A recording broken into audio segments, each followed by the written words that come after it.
All right, so all of you should have access to the module reviews. Your instructors should have either sent them to you, because there could be people on here that aren't my students. So they should have sent them to you. If not, check with your instructors about it. But that's what I'm going to be going through, are some of these objective reviews that you probably used in getting ready for some of your exams. So, okay, so that's what you kind of see here on the board, or on the screen. It's my board, I guess, of sorts, right? All right. So let's start with questions that you have that you want to look at, or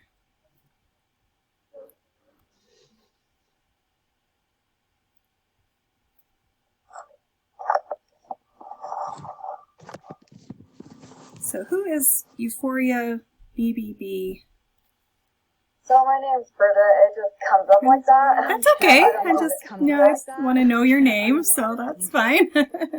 So you said Britta? Bridget. Okay, awesome. Bridget. Welcome. All right, well, I'm going to just start going through some of these then.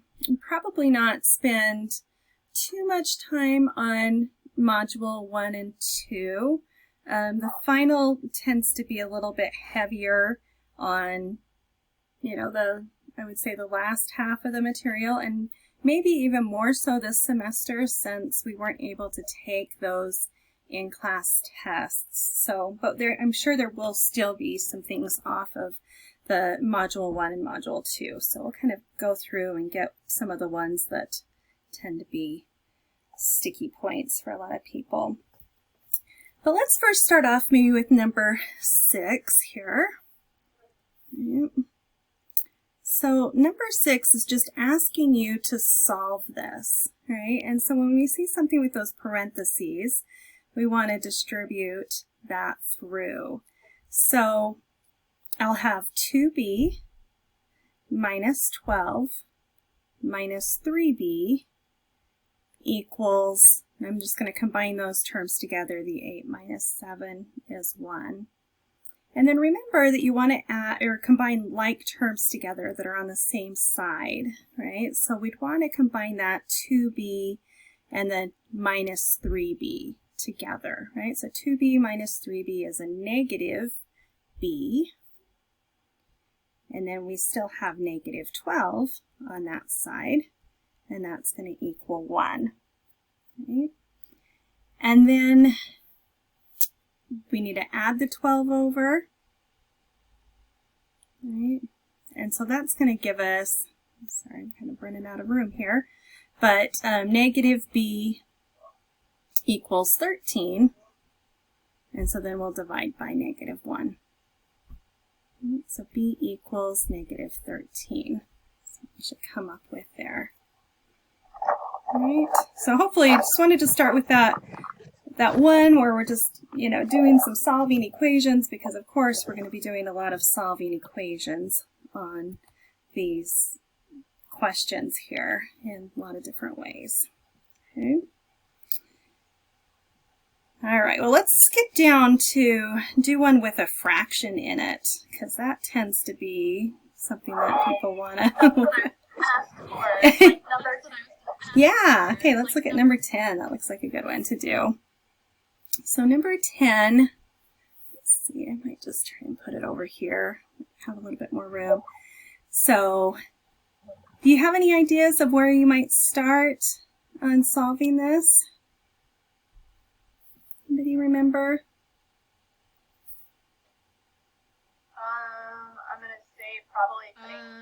I'm going to say probably putting the Okay, yep, let's put that over 1.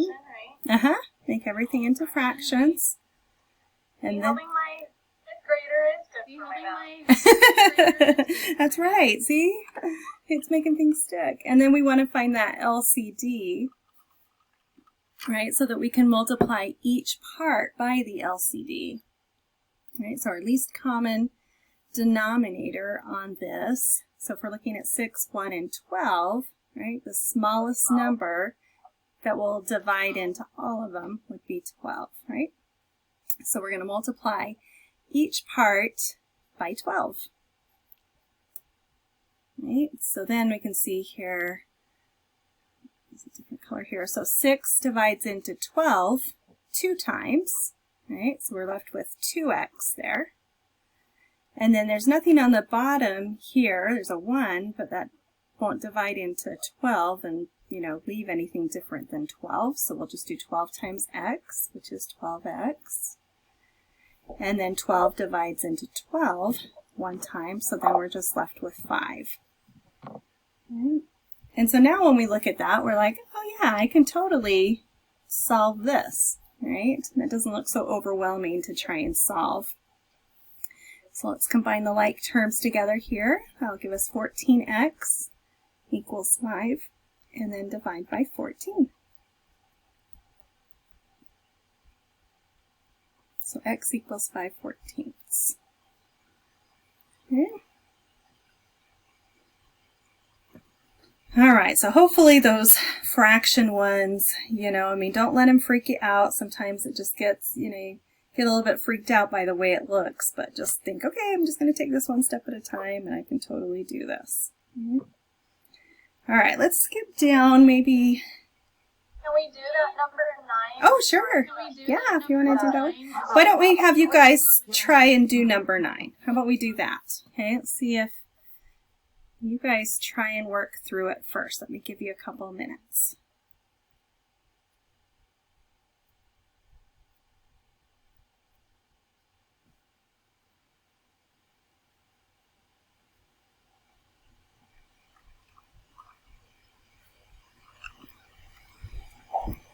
And Cyrus, in a few minutes, do you want to explain through on that one? You all right with that? Sure, I can do that. Okay. I'll just write what you tell me to write and stuff, okay? Let's give everybody a couple minutes still.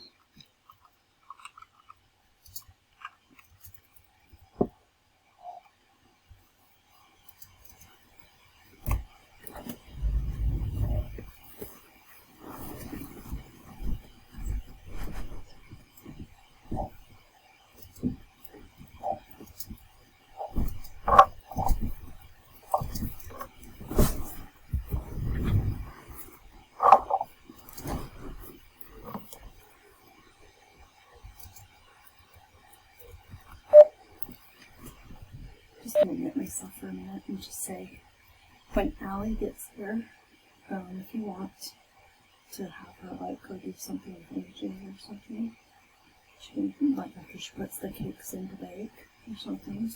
You know, exactly. I'm not doing any more school. You get more, push more things. And, Yeah. I was trying to say, you know, my mom explained that last time we did that, the next day he just didn't want to refuse to do it. Yeah. I said, well, I'm going to do it. And so I'm like 2 days without the meetings if I don't do it. Contracts entitled. Yeah. You said the same thing. Drafted my whole contract was done from Okay. So if Ellie gets here, though, if you want to just talk to her and stuff, you're good. Since I'll be doing this. Okay, let's see what you guys, we did here. Okay, so Cyrus, do you want to just kind of lead me through what you would do here on this one? Yeah, so first, variables, y, are both in fraction. They don't have a subtract. We will find denominator. X on 28 dot. So, fraction on the left, 1/4 y. I multiply the top and bottom by 7. 8y minus 3 equals. Then to the right, I can multiply the top and bottom by 4. So I got 48y. I got 48y and that. Okay.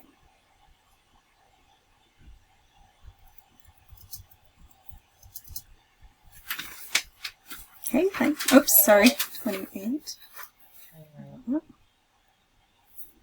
Okay.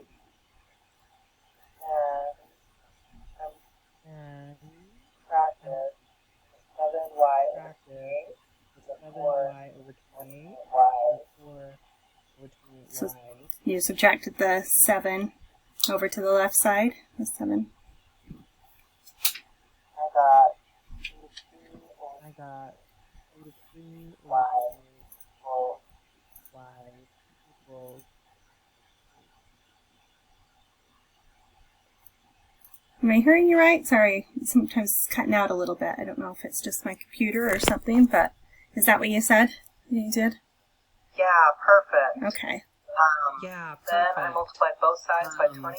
Then I multiplied both sides by 28. Got, I got, what is 84, 84, 84, negative 84, 84, negative 84 equals equals 3y.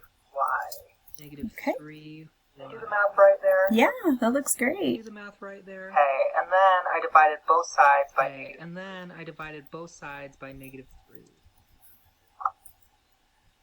so then you got y equals what? And I got y equals 28. And I got y Awesome. equals 28.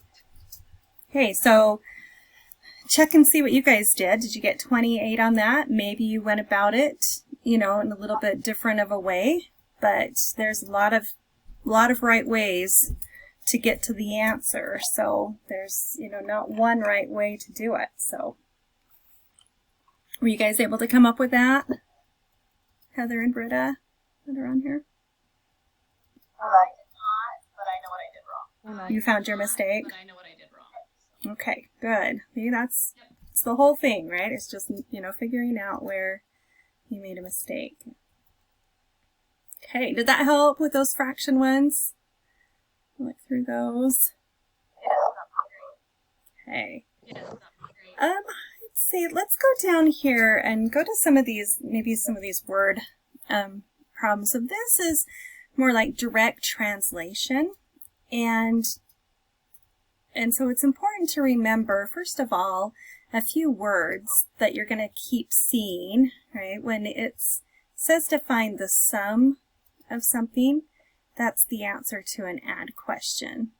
If it says to find the difference, that's the answer to a subtract question, right?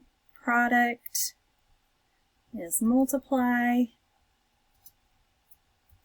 and then quotient is divide. All right, so just knowing what each of those words mean is going to be just an important thing to make sure you know for the final. All right, but let's break this 16 apart a little bit here, right? And with this, right, so we're going to start off and say, okay, difference of two numbers. So I'm going to underline some things in different colors to try and help this hopefully make some sense, right? So the difference of two numbers, or sorry, 2 times a number and 6 is 9 more than the number, right? Find the number. So first off, it's always good to figure out where that equal sign is. So remember the word is, right, means equals. So I'm going to go ahead and put that over here, my equal sign, and all of these words that are to the left of my is are going to be on the left side of my equation, and all of the words that are to the right are going to show up on the right side of my equation. Okay, so the first part here, so let's just break down this up until the is. So the difference of 2 times a number and 6. All right, so we just said difference means subtract. So I'm going to go ahead and put that subtraction symbol in there. And then I'm looking to see, okay, what is it that I'm subtracting? And that's what it gives me on the next part, right? 2 times a number. Well, 2 times, we don't know what the number is. You can either make it like x or n or just some variable. I'll just make it n on mine. So 2n, 2 times a number. And then and 6. Now I want to point out this and because a lot of times students think that and always means addition, but it doesn't. It's taking you, it wants you to come back right here and think about, okay, what did it say we were doing with these two numbers? oh yeah, we were finding the difference of them, right? So where that and is, right, that's where our subtract is here. And then 6 is going to be on the other side of our subtract sign. Okay, so that's our first part, right? The difference of 2 times the number and 6. Then on the right side of our equation, we got 9 more, right? So 9, and then more than, remember, is telling us to add, right? It's kind of one of those words in math that you've got to remember. So if you say more than, that's adding. If it's less than, it's subtracting. But less than, you've got to remember, that's the weird one where you kind of have to flip things around, right? It doesn't read just, it doesn't translate exactly the way it reads, I should say. Okay, but with addition, it doesn't matter the order we put things in because it's commutative. Okay, so more than the number. Well, what was the number that we described before? It was n. Right, so put that over here. All right, so just kind of breaking it down, and hopefully you can see it's just, we're doing this direct translation. Okay, and then from here now we'll solve for n. So let's get the n's on the same side of the equal sign. So I'm going to choose to subtract my n over to the left side, and that will give me n minus 6 equals 9, and then I just have left to add my 6 over to the other side. So n equals 15 will be my answer there. Okay.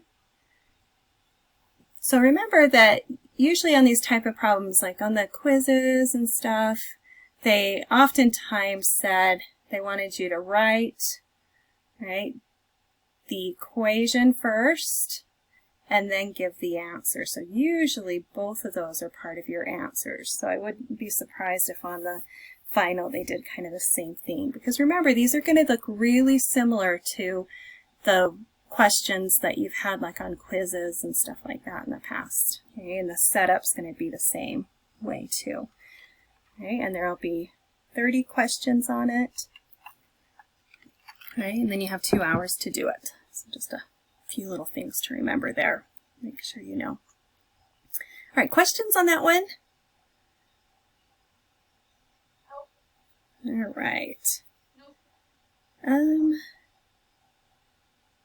We'll see if we have time. I think those are good. Let's go down here and maybe do some ones with the percent.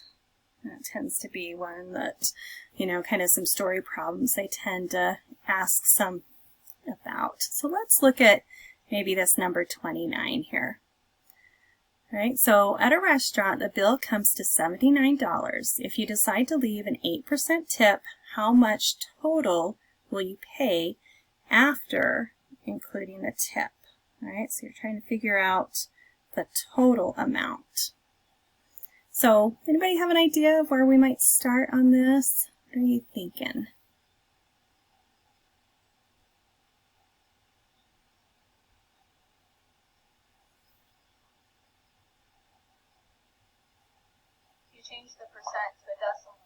You change the percent to a decimal and then don't you multiply? All right, so what would 18% be as a decimal? Yeah.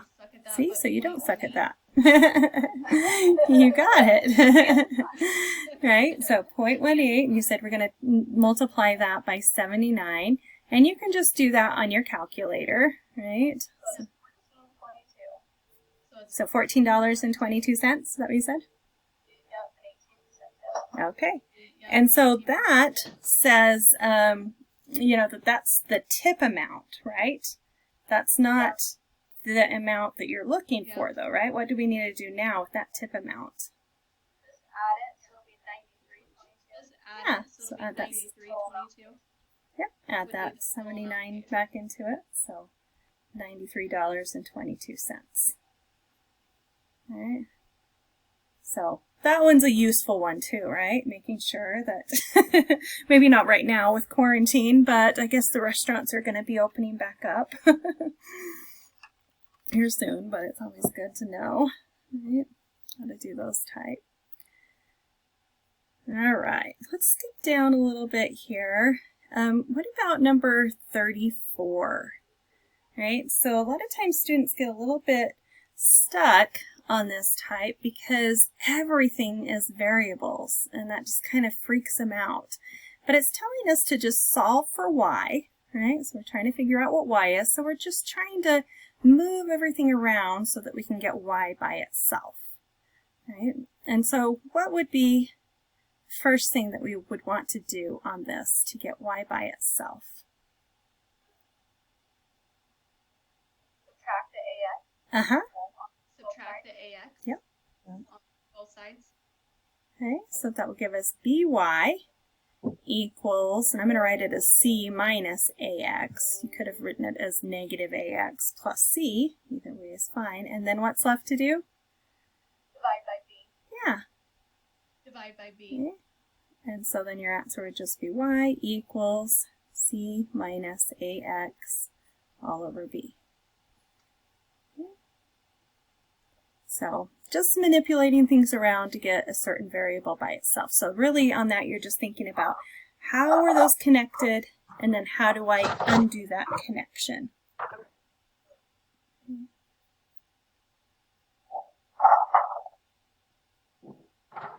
Second. Can we do number 35? Yeah, you bet. This one's always one where people like look at it and go, okay, wait a minute, right? And it's shown up before on quizzes, and I think it even was on, wasn't it on the test before too? Okay, let me draw a little picture of it over. Was it? Something similar was.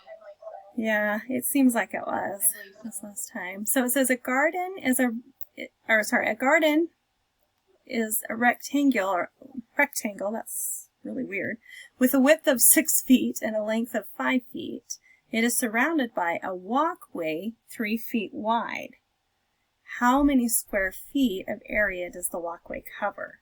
Right, so really what you're trying to do here, I'm going to draw like maybe a small version of it here, right? We've got a garden on the inside, and then we've got a walkway.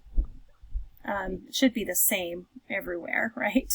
And so you're just trying to figure out what is the area of just this outside walkway, right? We've got the garden inside, we've got the walkway around it. Okay, so I'm going to make a bigger picture of it here, because it'll be a little bit easier to see what we're doing. So we need to label everything that we have here.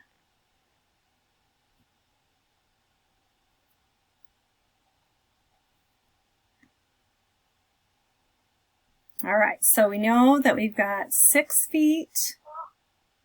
I'm going to actually do some colors and stuff here. So I'm going to say, so this length right here is 6 feet.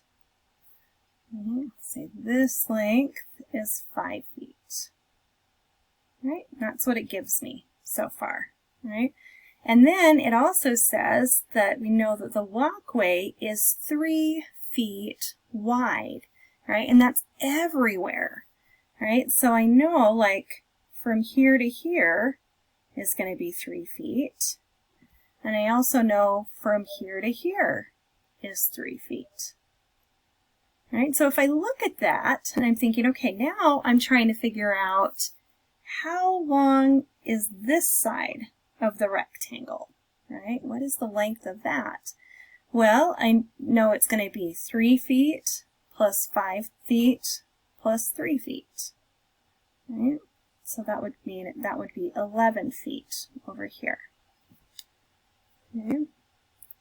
And then we also have to find the length of the other side here, right? That larger rectangle there. So let's say, so we're trying to figure out from here to here, right? But we know that this is going to be 3 feet, and we also know this is going to be 3 feet. Right, so again, we're kind of adding those together. 3 feet plus 6 feet plus 3 feet is going to give me 12 feet on that. Okay, so now I know the dimensions of not just the small rectangle, but I also know the dimensions of that large rectangle. Okay. Is everybody okay with how we came up with those numbers? Okay, so then what can we do from here? So what? We've got these dimensions. How is that going to help us?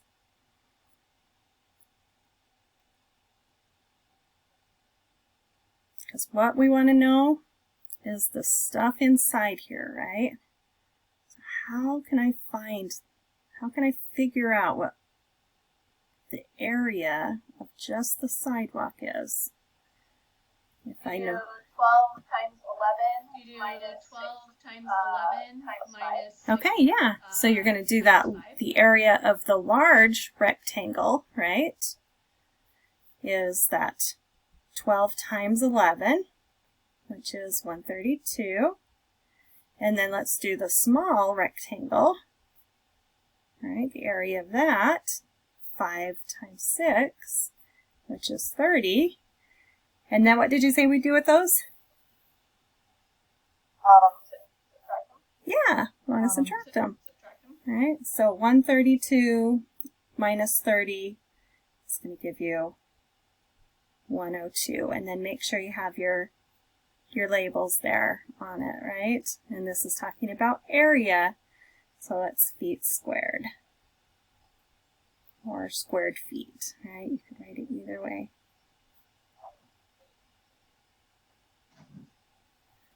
Okay. All right, that was a good one to look at. Just making sure, right? And again, there's more than one right way you could do that. You could, you know, like break all of those rectangles, or, you know, all of the outside part into rectangles. I'll do it on this one, like if we had like this rectangle, right? Find the area of that, and then like do the area of this rectangle, the area of this rectangle, plus the area of this rectangle, and then you could add those all together, right? And that would still give you the same thing that we come up with here, but usually doing it this way, there's less chance for mistakes, and it's a little bit faster too. But both ways work. So if you like that other way better, you could definitely do it that way. Right? Okay, awesome. So that was number 35. Okay. All right, and I am I'm recording this, and I'm going to be putting it up on. It will be up on YouTube, and so if you guys, you know, want to go back and look at any of these that we went through, you definitely can. I'll just need to kind of get your emails or something like that.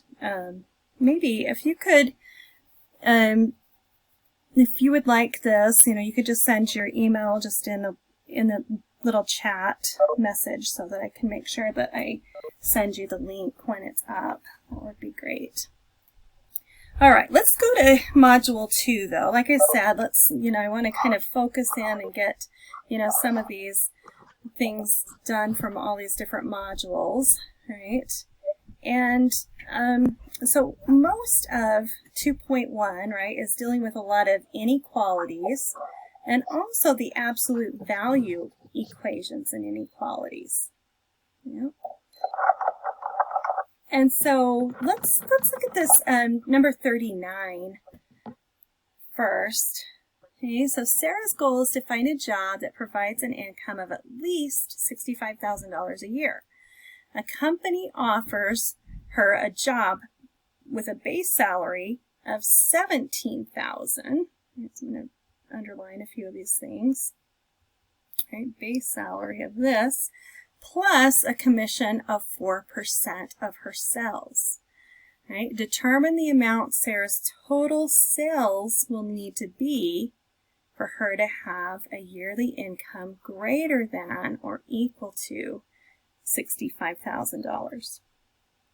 Right? So you're trying to figure out the total sales, right? That's, I mean, that very last sentence usually tells you what you're looking for. And I always tell my students, make sure you assign your variables, like say what it is. What I'm trying to find, X is her total sales. Right? right? How much is she going to have to sell, right, in order to make this amount? All right, now let's kind of break this apart a little bit, right? So what it's telling us is that there's going to be a base salary plus some commission, right? And together, these need to be greater than or equal to $65,000, right? Because it says, you know, at least $65,000 a year, right? So that must be greater than or equal to. All right, well, then let's break this down a little bit. Okay, what is our base salary? What do they tell us our base salary is over here?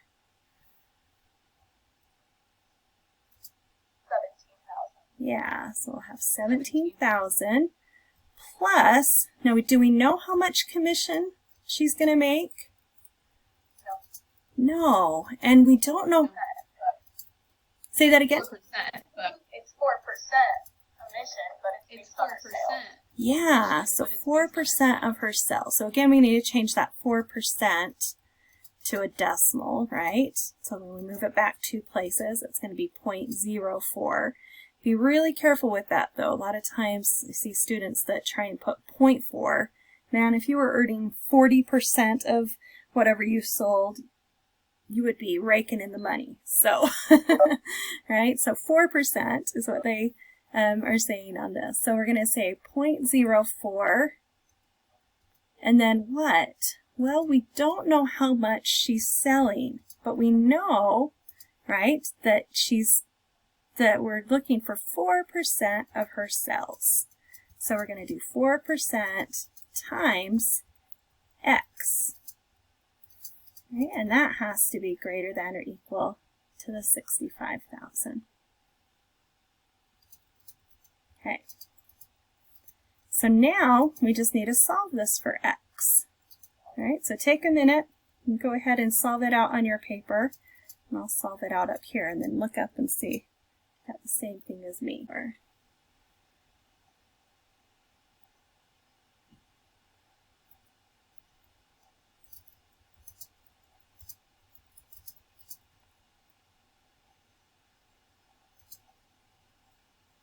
Right, so it should be 1,200,000. Yep, it's that decimal point, right? Right, that is. Okay, so that's a lot of money, right? Things that she has to sell, but that's how much she needs in total sales, right? In order to get above, you know, $65,000 or above on the salary. Questions on that one? Or any comments on it? Did you have anything to add to that, Cyrus?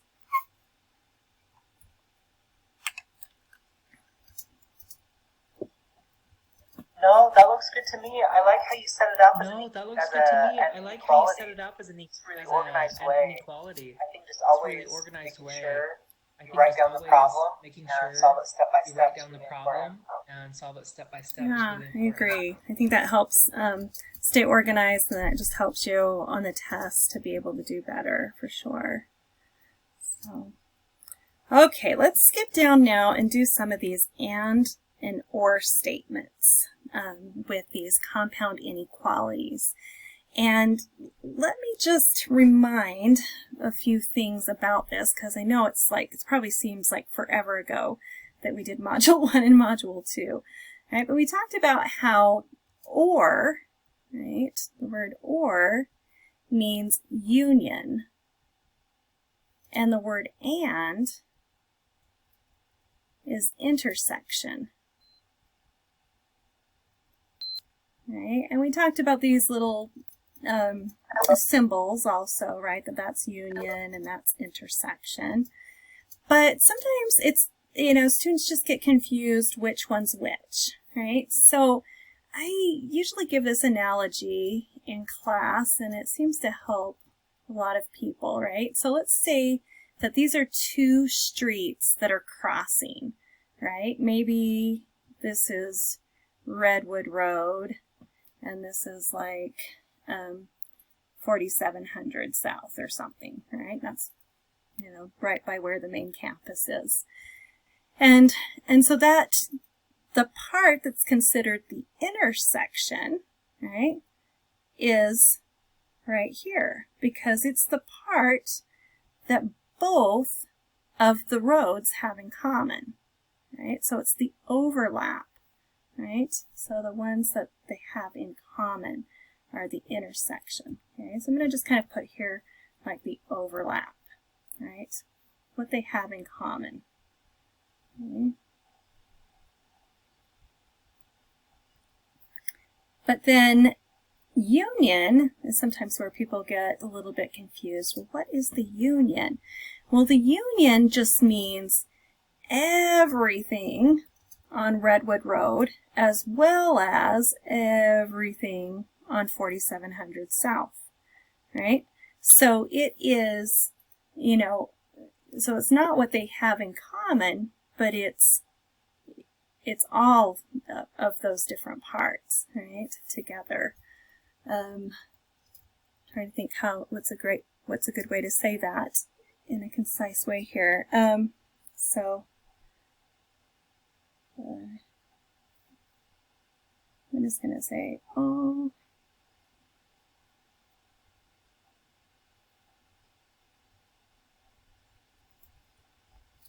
each part. Okay, so just understand the difference between union and intersection is going to be important on these type of questions. All right, so let's do number 42 first.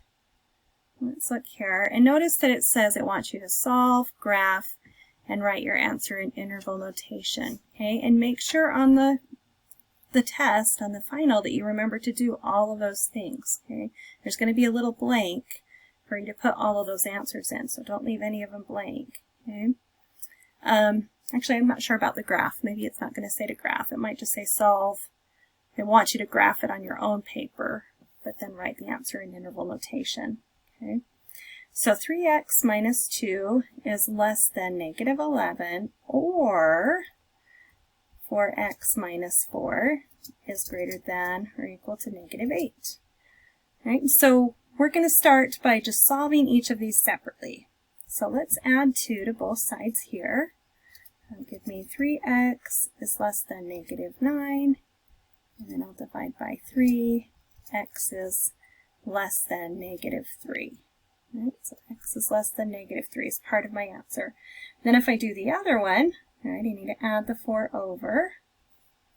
So 4x is greater than or equal to negative 4. And then divide by 4. X is greater than or equal to negative 1. Okay?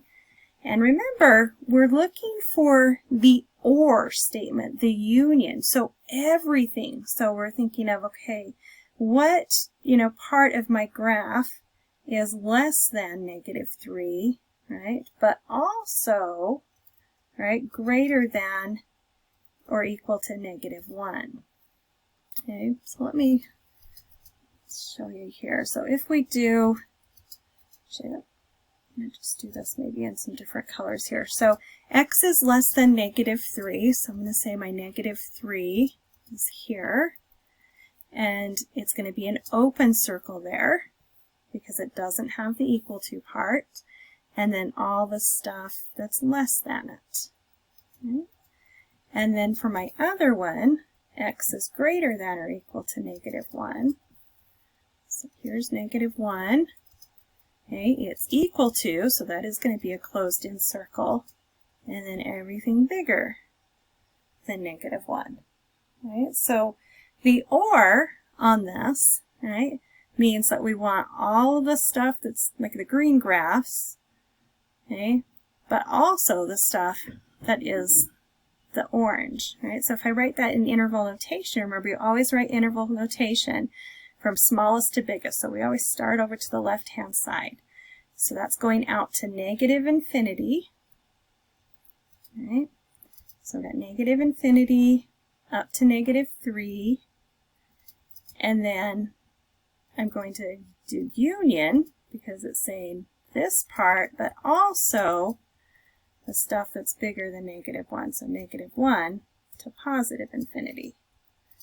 All right, so that would be your answer in interval notation.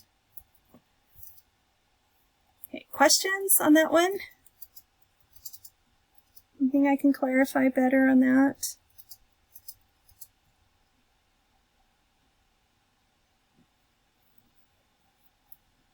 All right, how about we do number 45 next. So 45 says we've got this negative 4x minus 1 is greater than negative 13. But now we have an and, right? 2 times x plus 1 is less than or equal to 10.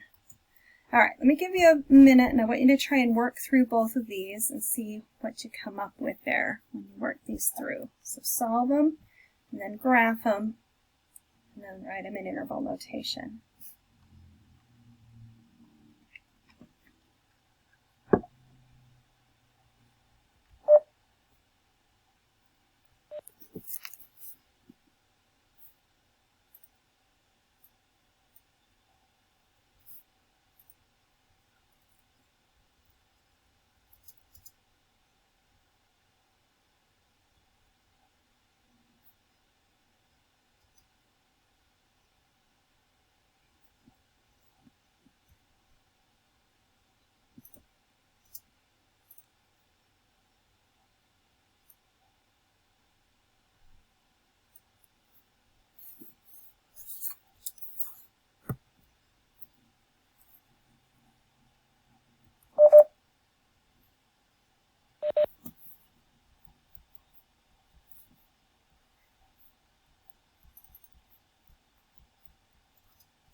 Now let me point out something here, and maybe you already did it, but if not, let's just make sure everybody remembers. Remember, if you multiply or divide by a negative number, that flips your inequality sign the other way. So this is really going to say x is less than positive 3, right? Because we divided by that negative 4.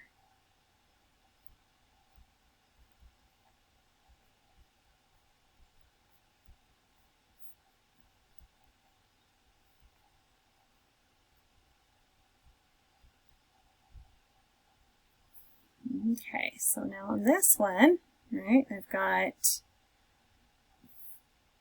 x is less than 3. Right, so I'm going to graph it over here. So here's my 3, and I want the stuff that's less than it, so that's all of this stuff and to the left. And then my other one says x is less than or equal to 4. So here's 4. It's equal to it, so it's a closed-in circle, and then all the stuff this way, right? Okay, so now what are you guys thinking with this as far as what would my answer be with this kind of a graph?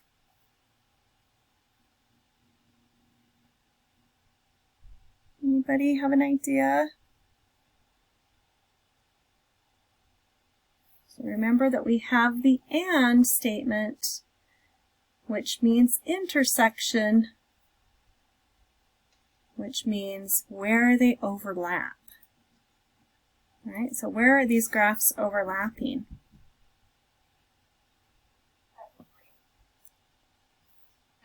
So from negative infinity, so 3. Yeah, from negative infinity to 3 is exactly right. Right? And it doesn't include 3 because it didn't have that equal to part on the 3. Because remember, all of this other stuff, right, you know, between 3 and 4, that orange graph, that's where they're not overlapping each other, right? So that's not going to be part of our graph. If our graph said or instead of and, then it would, because we'd want everything, right, that's a part of both of those graphs. And so then we would have from negative infinity to 4 instead. Okay, but that's just if it said or to start off with. Right? Is there anything I can clarify on that one? can be kind of tricky, but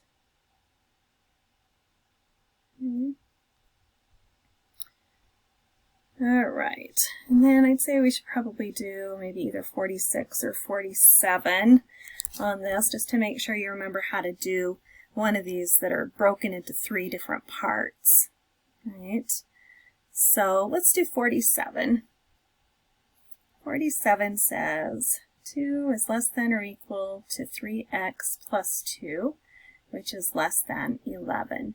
And so when you're solving these, you could break them up into 2 separate statements, but I think it's easier to keep them combined just as one statement like it is, and then you're trying to get the x by itself in the middle. All right, so I'm going to write that here. Get x by itself in the middle. All right. So what would I want to get rid of here first in order to get x by itself in the middle? Subtract the 2. Yeah, Each side. exactly. Let's subtract the 2, and not just from each side, but on this one we'd have to do all 3 parts. And that's where, right, a lot of times people get stuck and they're like, oh, wait a minute, there's 3 different parts, right? But that's all right. We're still doing the same thing because we're getting rid of that in the middle, right? And then what are we left with here? Well, 2 minus 2 is 0, so 0 is less than or equal to 3x, which is less than 9. Right? And now I just, what did you say? Divide by 3. Yeah, now let's divide by 3, right? It's connected by multiplication, so to undo that, we need to divide. If I'm going to divide this by 3, and I've got to divide all parts by 3. Right? And then look, now we have x by itself in the middle, which is what we were trying to get. Right? Well, 0 divided by any number is just 0. 9 divided by 3 is 3. All right, so you could read this as x is less than or equal, or sorry, 0 is less than or equal to x, which is less than 3. But another way to read it, and I think it's more telling of what's happening here, is to think of it as x is between, right, 0 and 3. It's also including 0, right? But just to have that like image in your mind, that visual, x is all this stuff between 0 and 3. So then when I'm trying to draw it on my number line here, right, here's my 0 and 3, right? Well, next to my 0, I've got that equal to part, so that's got to be a closed-in circle. And next to my 3, it doesn't have the equal to part, so that's an open circle. But we want all the stuff that is between it. So that's what our graph would be. Right? And then to write that in interval notation, I'd say square bracket, because it includes it, 0 to 3, and then the parenthesis. Okay. Is that working for you guys?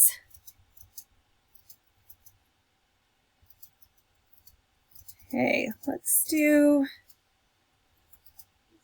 an absolute value one also here. So let's do 48. So 48 says the absolute value of x plus 5 equals 10. Right? Remember with absolute value that like if you had like the absolute value of x equals 3, well there's 2 different ways that you could get there. If x was negative 3, right, so the absolute value of negative 3 is 3, but the absolute value of positive 3 is also 3. So when we have something set up like this, we've got to look at the 2 different cases that we have going on, because we don't know whether it's a positive or a negative that's ending up to be that, that number on the other side of the absolute value. Okay, so we're going to write this down. So the first one is going to be just x plus 5 equals 10. We just simply take off the absolute value bars. Everything else stays the same. And then on the other one, we also take off the absolute value bars, but now we're going to make one side of the equation negative, And so I'm going to put this equal to negative 10. It doesn't matter if you which side of the equation you make negative, just as long as you make one side of them negative. So some of your instructors may be told you to make the other side negative. It doesn't matter, okay? Just as long as one side is. All right, and then let's go ahead and just solve each of these. All right, so I'll subtract 5 over, I get x equals 5. I'm going to subtract 5 over here, and I get x equals negative 15. All right, so I get these two different answers. All right, I come up with these two different solutions on this. Right? And so those would be my answers. Okay. And I expect to have two answers most of the time with an absolute value. Right? In 1010, those of you that are going on to 1010 next, you'll talk about sometimes it doesn't work out. Sometimes you get values that don't work, but in this class they are going to work out. Okay. All right, and then I was thinking maybe doing one absolute value inequality. Let's do number 51. All right, so again, we're solving, graphing, writing the answers in interval notation. So we notice on this, all right, it looks really similar to the one that we just did above, but now we've got an inequality, right? We've got this greater than sign. And so one way that I tell my students to help them remember, because you're going to have to be able to figure out, is this an or statement or is it an and statement? Okay, just like we talked about with the ones above. Right? So when we're looking at things like, so I want you to think about, so this symbol, right, is a greater, right? And this one's a greater than or equal to. So notice how I'm saying that, is I'm saying it as, whoops, like this. So these are greater, right? So when you see these symbols very first, right, in your question, we know the symbol's going that way. This is going to be an or statement. Okay? But if they're going the other way, if they're a less than or equal to, I want you to think of less than. Right? So it's just a silly way to help you remember it, but hopefully it'll be a way to, you know, help you keep track of it. So if we were looking at this one down here, right, so that one would be a less than, so that would be an and statement. All right, so on this one we'd want the intersection, where on this one we want the union. And so that's really important to keep in mind when we're doing these absolute value inequalities. All right, we got to know that. All right, so I'm going to, again, just start off by writing my two separate statements. So my first one's going to be 4x minus 9 is greater than 4, so just like it is without the absolute value. But the other one is going to be 4x minus 4, and then we're going to have to flip the inequality sign and change the positive 4 to a negative 4. Right? Because we think about what we said before, if we multiply or divide by a negative number, it flips that inequality sign. Well, that's basically what we did here, is we multiplied it by a negative 1, so that flips that inequality sign the other way. Okay, and then we just need to go through and solve each of these. So let's add our 9 over. So we get 4x is greater than 13, and divide by 4. Right here, we'll add 9 over, and then we need to divide by 4. All right, so we've got x is greater than 13/4, right? And if you want to just kind of think about, you know, if you were to change that to maybe like a mixed number or something like that, that might be a little bit easier, you know, to, you know, figure out, well, 4 divides into 13. 3 times with 1 left over, right? So 3 1/4.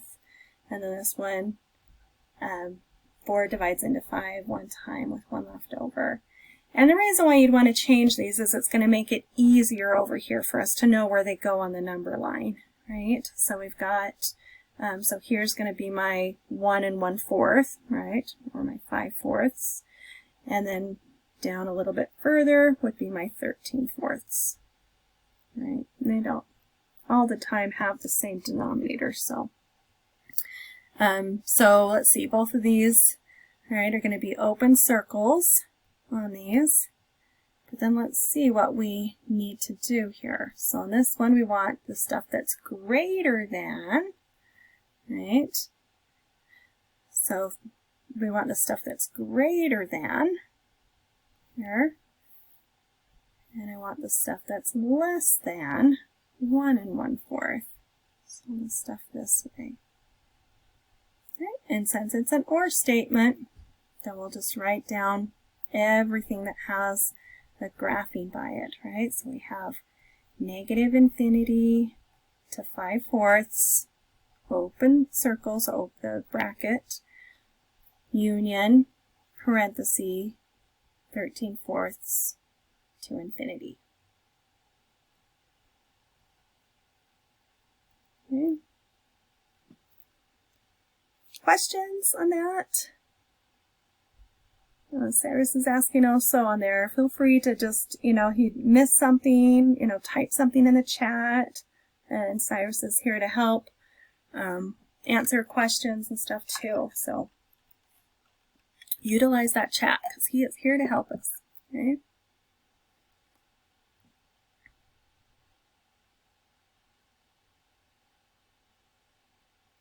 All right, then the only other thing I think here on Module 2, and then we've got to get going on some of these other ones here, is I do want to make sure we talk about evaluating functions, right? And I'm not going to do both of these, but let's do this, like evaluate the function of f of -2.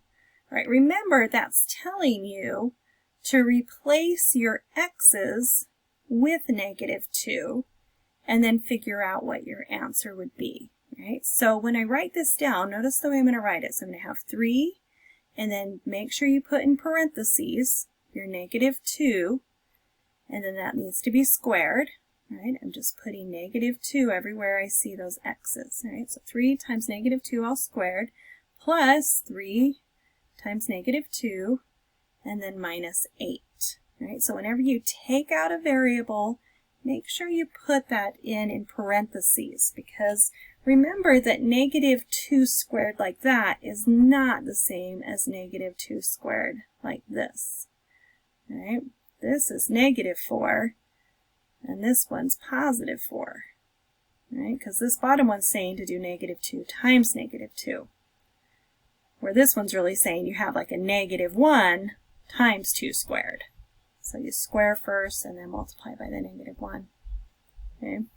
All right, but then go ahead and simplify this. A lot of your calculators will just, be able to, you can just put that all in just the way it is, and that will be just fine. Oops, just scroll down there. And then when you come up with an answer, let me know what you have there.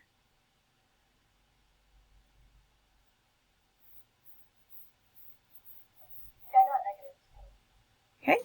Anybody else get that?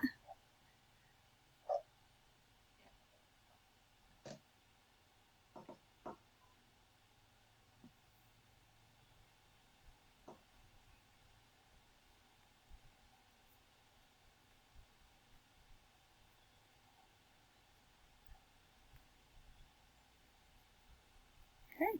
So -2 looks awesome. Great job with that. Okay. All right, well, let's move on to Module 3 and 4 stuff. Most of the time people are pretty good with being able to read the graphs, but let's talk about actually doing some graphing, right? And on this, right, So remember that the number in front of your x is your slope, right? And then the number, well, let me write it this way. So remember that we can think of this form of y equals mx plus b, right? And m is your slope, and b is your y-intercept. Okay? And so they're just going to say to graph it on the test. It's not going to give you any specific way to do it. You could make a table of values, pick x's, and figure out what y's are. Right? You could go about it that way. You could find the x-intercept and the y-intercept and plot the points that way. But the fastest way is usually just using your y-intercept and your slope. Right? So on this, you'll always start with your y-intercept. So I'm going to start here with my -2. So that's saying on the y-axis, I need to go down 2.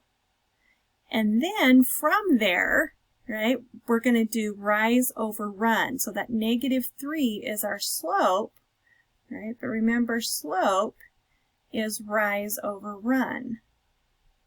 So it's telling me really that it's like -3 over 1. If it's not a fraction, you got to put a 1 underneath it to make it into a fraction, right? Sometimes like on number 9, they'll already have it in fraction form, so you'll know it's up 1 to the right 3. But here, we're going to go down 3, because it's a -3. 1, 2, 3, and then to the right 1, because it's a positive 1, right? Or you could do it the other way, right? So if we have -3 over 1, that's the same thing as +3 over -1. Because look at, if we go up 3, 1, 2, 3, and to the left 1, you see it still ends up on that same line. So it doesn't matter whether you put the negative with the top or the bottom. It just can't go with both of them. It just has to go with one or the other. Whoops. This is always so tricky for me to draw on here. I don't know why. Let's see. You get the idea. Oh my goodness, that is way off. I am so sorry. Oh, okay. I just can't turn the page like I usually do, and like when I'm doing it. So, all right, but that's the idea there, right? With those type. So, one thing, and maybe I'll talk about this one a little bit, because this showed up on one of the other tests, and I don't know if it's going to be on the final or not, but a lot of people got really wigged out by this and missed it because they were trying to figure out what to do there. Right? Well, remember that you want to try and get it into that form of y equals mx plus b. And so we'd need to subtract that 2x over, right? So that really is going to give us 3y equals -2x. And if it helps, keep that plus 0 in there. Doesn't matter if you have it there or not, right? But for some people, it helps them to be able to see what to do next. So then if we got y by itself, right, need to divide everything by 3, so then we've got -2/3 x, and then 0 divided by 3 is just 0. So again, here's my y-intercept, right, so that's where I would start, and then I would do my rise over run with that -2/3, right? So I start here at 0, 0, and then I go down to right 3. Right, or up 2 and left 3. Oh my heavens. Oh, you can laugh at my graph. That should be a straight line. Oh, still trying to get used to writing things on here. All right. And then just maybe remember that when it's y equals some number, that's going to be a horizontal line. And when it's an x equals some number, that's a vertical line. Right, so those are important to keep in mind also on some of the graphing. Okay.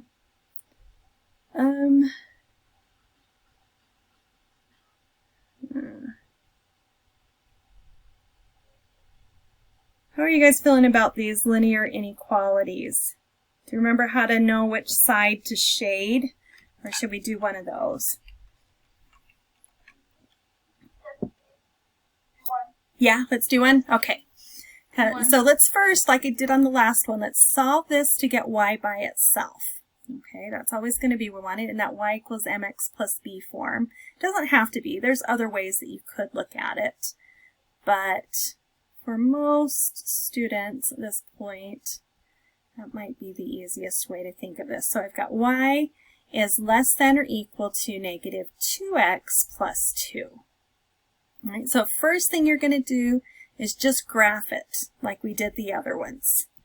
All right, so we're going to start here with our y-intercept. It's a positive 2, so I'll go up here, 2, and then I'll do my rise over run, negative 2 over 1, so down 2 to the right 1, or up 2 to the left 1. Right? And then you need to look and see, remember, if it's a less than or equal to or greater than or equal to, you're going to use a solid line. But if it's just a less than or a greater than, then you've got to use a dotted line. Right? And there will be that option for you to pick, you know, that dotted line if needed. Right? But it defaults to the solid line. And on this one, we need the solid line because it has the equal to part. So we'll just, again, try and, okay, that was pretty good for me, guys. I can't believe there was like no whistling or like, oh my gosh, Becky, look at how awesome you are. Okay, thank you. Some clapping. Okay, but now we need to pick which side of this needs to be shaded, right? Because we have this inequality. So that means our solutions aren't just the line, but it's the line and either underneath it or the line and up above it. And you can tell just by reading it, like if you read this with me, y is less than or equal to this line. Well, we just made that line. So the stuff that is less than it would be all the stuff shaded on this part. Okay. However, some of you might be going, I don't see that, Becky. I'm not sure I'm seeing why it would be that part. You can always choose a test point, right? Like maybe choose 0, 0 as your test point. And you could put that in and see, you know, like you could put it back into the original one. Doesn't matter, or that other one, but if I put it into the original one, I got 2 times 0 plus 0 is less than or equal to 2, right? Is 0 less than or equal to 2? Yes, it is less than 2. So that means that point is part of our solution. So that means everything on this side is part of the solution. Okay, and if you chose any point over here and put it into our equation, they would all work.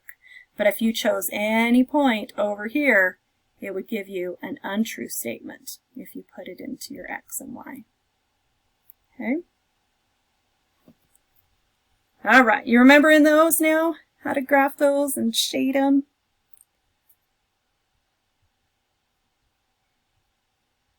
Okay, let's see. What shall we do next? Ooh, we got to do equations of lines for sure. All right. Let's see.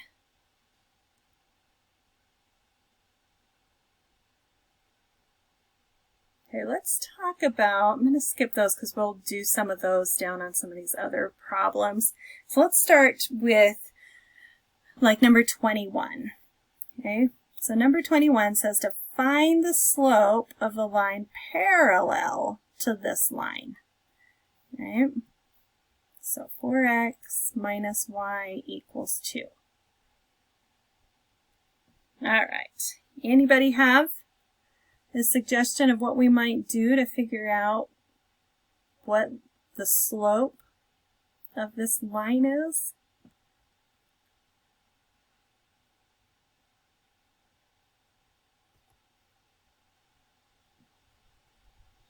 How about you, Cyrus? What would you think to do here? Just want to hear somebody else's voice besides mine. I feel like I'm talking so much. You're good. looking at it, I would probably want to get y I mean, by looking at itself it, I would first probably before I want to did get anything y else. by itself Okay, let's do first that. before I did anything else. Yeah, So, yeah. yeah, just like that. Okay, and then what would we Yeah, do here? Just like that. Then I would multiply both sides by -1. And then I would Okay. multiply both sides would by give us- -1.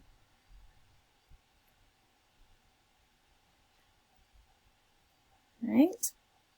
Yes, and then the slope is going to be that Yes, 4x. and then the slope is going to be The that m 4x. for the mx plus b. Yeah. For the So now that it's in this mx plus form, b. we're like, okay, I see that my slope is that number in front of my x, right? I can't say that it is when it was in that first form, right? It ended up being the same, but that's just kind of a fluke. It's usually not, so don't trust that. You've got to get it into this slope-intercept form, like Cyrus is saying, before you can decide what the slope is, right? So the parallel slope, right, would mean the same slope, so that would be 4. What about if it said the perpendicular slope? What would that be?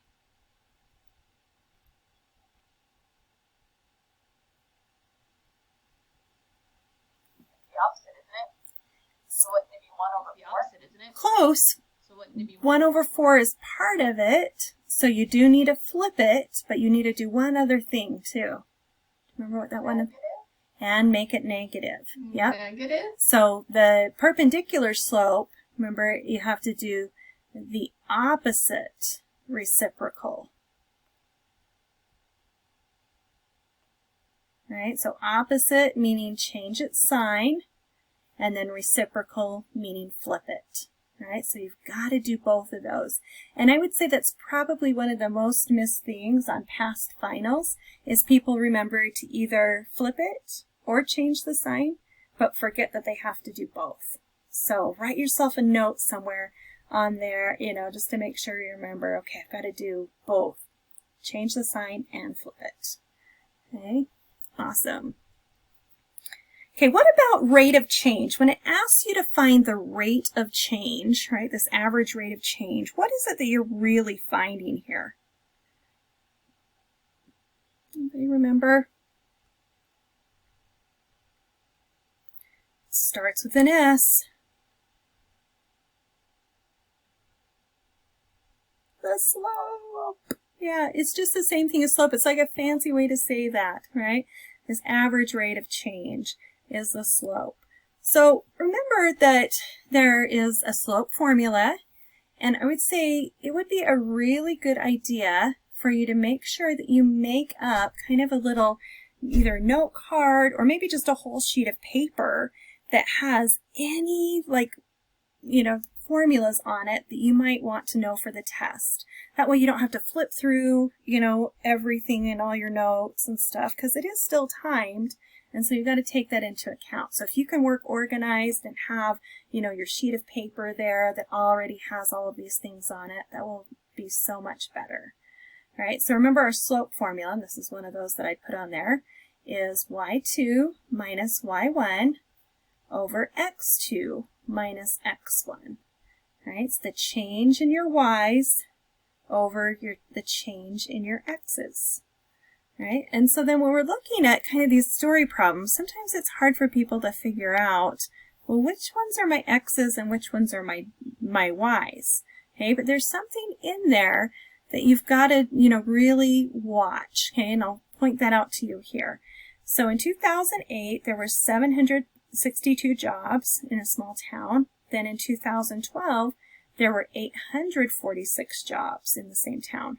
Find the rate of change, and notice this next part, in jobs per year. Right? So if I was writing that as a fraction, that would say jobs over year.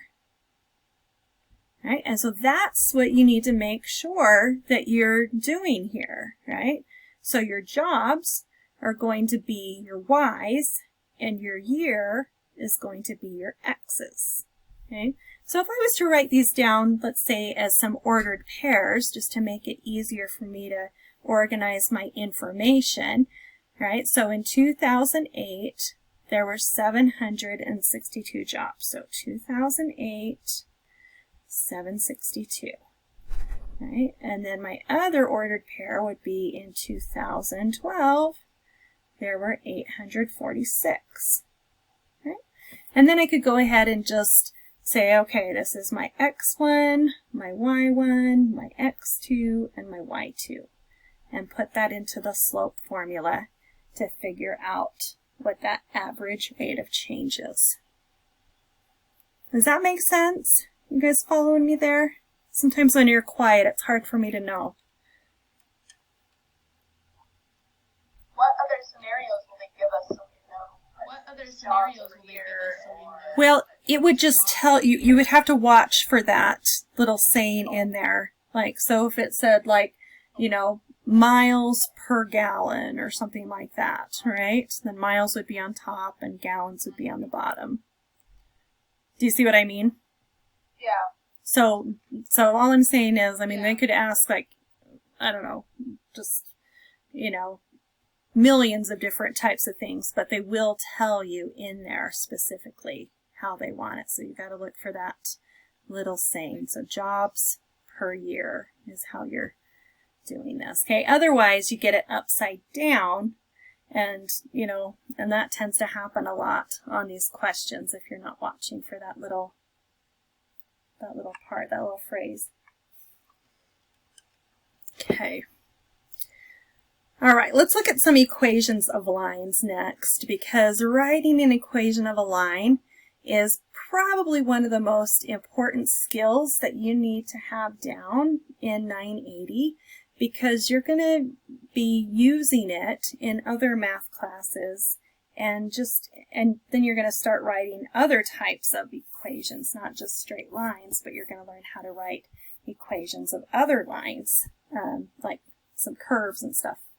So, all right, so let's look at, let's see, we just did the slope formula, because like on this one, you'd have to do the slope formula to figure out the slope. I'm just trying to decide if we want to do, let's try number 28. So we haven't done one quite like this yet. Okay, so we want to write an equation of a line that's perpendicular to this line that's given, right, and passes through this point. And then make sure you have your answer written in that form of y equals mx plus b. Right? So a lot of you, when you were learning how to do this, there's two different ways to write equations of lines. You can just use, you know, all you'd have to memorize is y equals mx plus b, right? That's the slope-intercept form.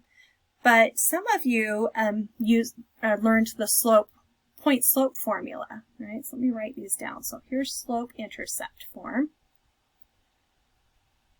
And then point-slope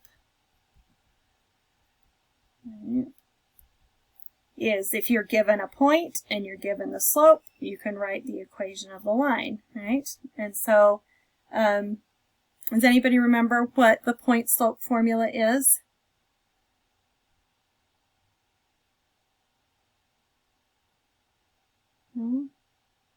Y minus y1 equals m times x minus x1. How many of you use that formula? Let me know. Does that one look familiar to you? Just unmute yourself and tell me, because I'm trying to figure out which way to solve this, depending on what you think. I think we used that, I'm not sure. Yeah, I think we used that, I'm not sure. Let's see, Melissa, you unmuted yourself. What about, Yeah. You think you used it too Yeah. in your class? Okay. Yeah, I recognize it. Okay, all right, then let's go about it this way, since it sounds like most of you are familiar with that. All right, so first thing we need to figure out is we've got to pick out what the slope is, right, of this line. Well, we can see it's already written in slope-intercept form, so that's good. I don't have to move it around. And I'm looking for that number that's in front of my x, right? But what did I say I need to do with that number to find that perpendicular slope? Flip it and change the sign. Yeah. Okay, so what is that going to be on this one? 1 over 5. Okay, so that's the slope that we want to use. All right, so we're going to use the slope of 1/5, and we're going to use this point. All right, so this is going to be my m that I'm going to use. And then remember, this is going to be my x1 and my y1. And I'll just put those into the point slope formula. Is that looking familiar? Doing those things?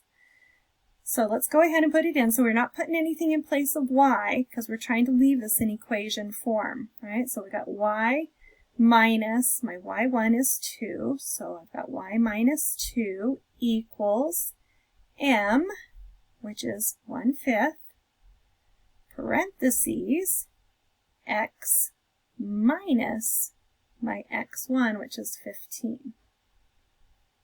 All right.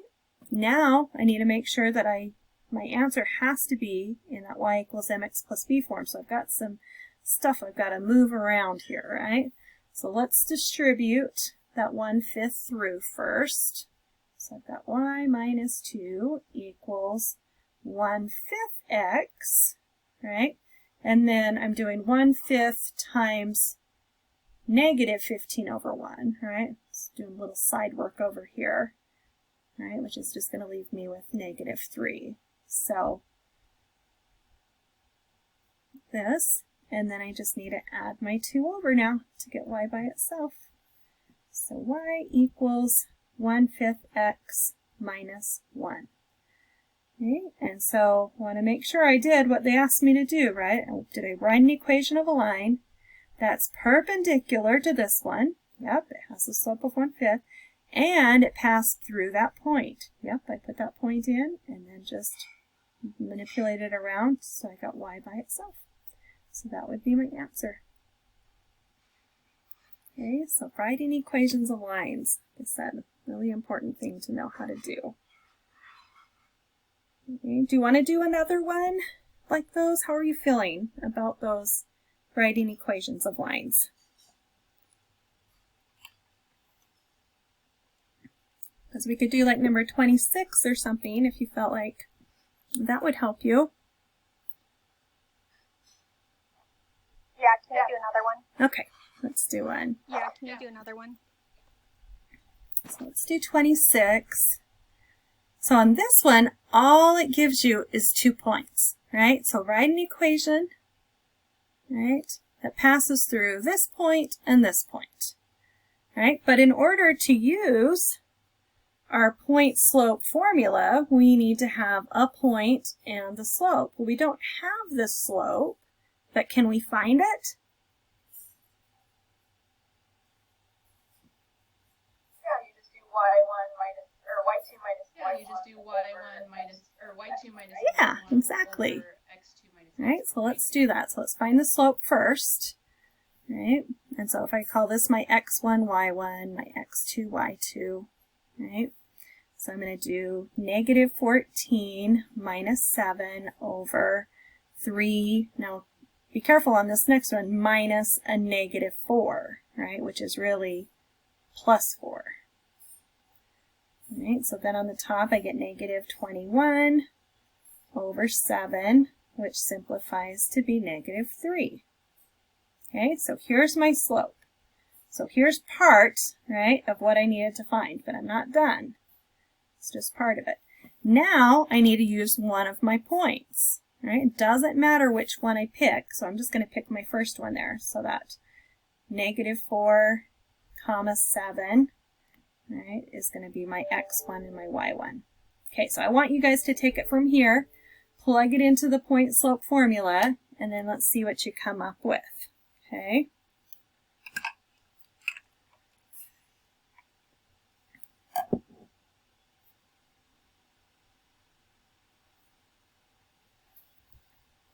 Make sure you get it into that y equals mx plus b form after you put it in.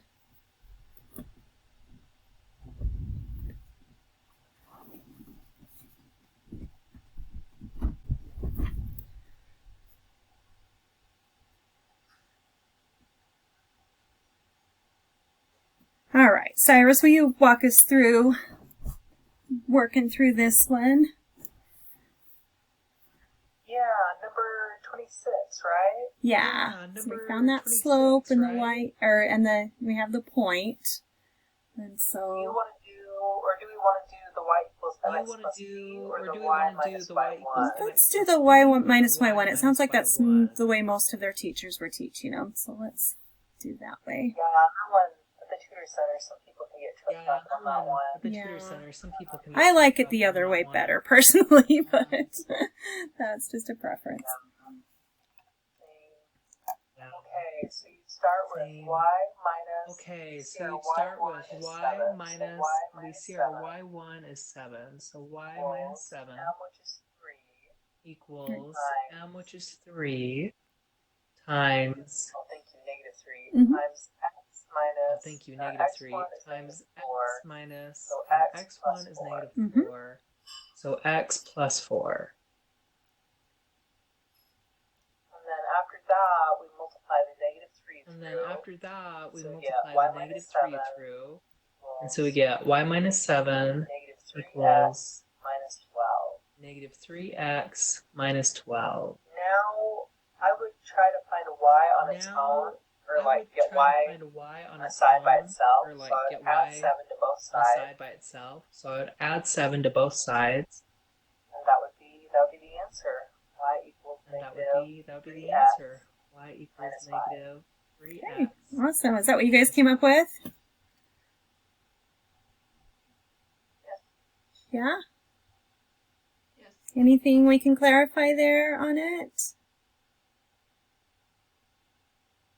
I would suggest for everyone here to write down I would that suggest for y1 everyone or here to that y write minus down y1 that formula. y1 or So that that y one, a minus lot of the time you y1 don't use it, but when formula. it does come Because up, that one, a lot of the time you don't use it, don't but know when it it. does come up, Yeah. it's really So I would, tricky. They so don't that know. the slope-intercept form, the point-slope formula, the slope formula, write all of those down together because you're going to be using them for sure. You're going to have to use those on the test.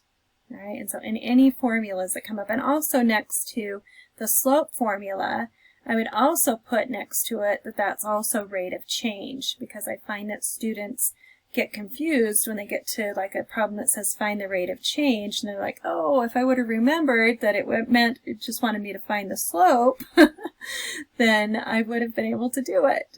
So I would say write that on there. And they've never had anything on from 3.8 on there just because those are so hard to grade because they're just choosing predictions and stuff like that. So I'm not going to go through any of those. Okay. But let's head into some things with, so 4.1, I want to talk about, I want to make sure that you know how to solve a system of equations. And it will probably say on the final, like to either use the substitution method or use the addition or elimination method. But it doesn't matter which way you do it. And remember, you're not even submitting your work on this. And so, as long as you, are comfortable with the way that you're going to do it, if you feel like, you can do the substitution, do the elimination, remember, and it's just easier on some questions, just the way they're set up to do substitution. So like on 33, right, we already have one of our variables by itself. We know that y equals all of this stuff, right? Then we're just substituting that in place of y in our other equation, right? That's the whole idea of the substitution method. So if one of those variables is by itself already, substitution method usually is the fastest way to go.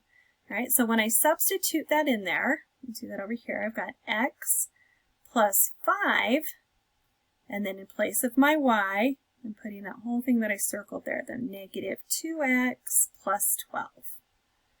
All right, and then the rest of my equation said equals -3. Okay, just substituting that in there. Okay, and then let's just go ahead and distribute that 5 through. So we're trying to solve for x here. So that means that x,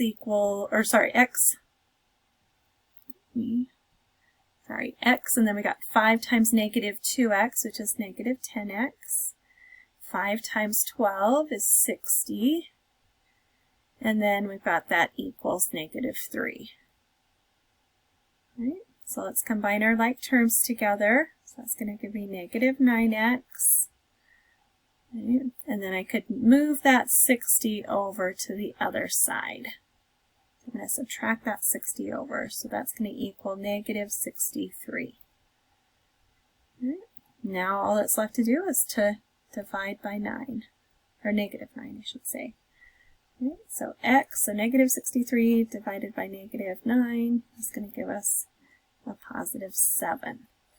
Okay, now be careful because a lot of students stop there, right? But this is only half of my answer. Remember that my answer, right, it should be written as an ordered pair because this is the point in which these two lines are crossing. Right? That's what we're trying to find. So we just found the x-coordinate is 7, but now we need to go and figure out what the y is. Right? And to find the y, easiest way to go about that, well, I know x is 7, so now I can put 7 in place of x in one of the equations. It doesn't matter which one. I'm just going to put it into this bottom one because y is already by itself. So when I do that, I have y equals -2. In place of my x, I'll put 7, and then plus 12. All right, so y equals -14 plus 12, so y equals -2. All right, and so now I'm done because I found my x-coordinate and my y-coordinate. And so now I have my answer. That is the point. If I was to graph this, that is the point in which those two lines would cross each other. Okay. Everybody remembering that on the substitution method?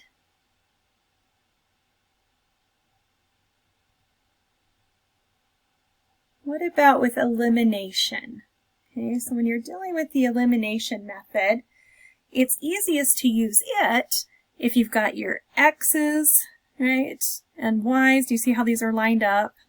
All right, so x's, y's, and the whole numbers. So when you have something like that, usually it's easiest to use that elimination method, okay? But let's try number 37 because it's not set up in that way. We've got this like distributing -2, and I think there was something kind of like this on either on the quiz or the test or something before. And so when I say that because sometimes they tend to pick, you know, similar questions. So I'm just trying to help, you know, clue you in as, oh, if I've seen it before, it's a pretty good chance it could show up on the final.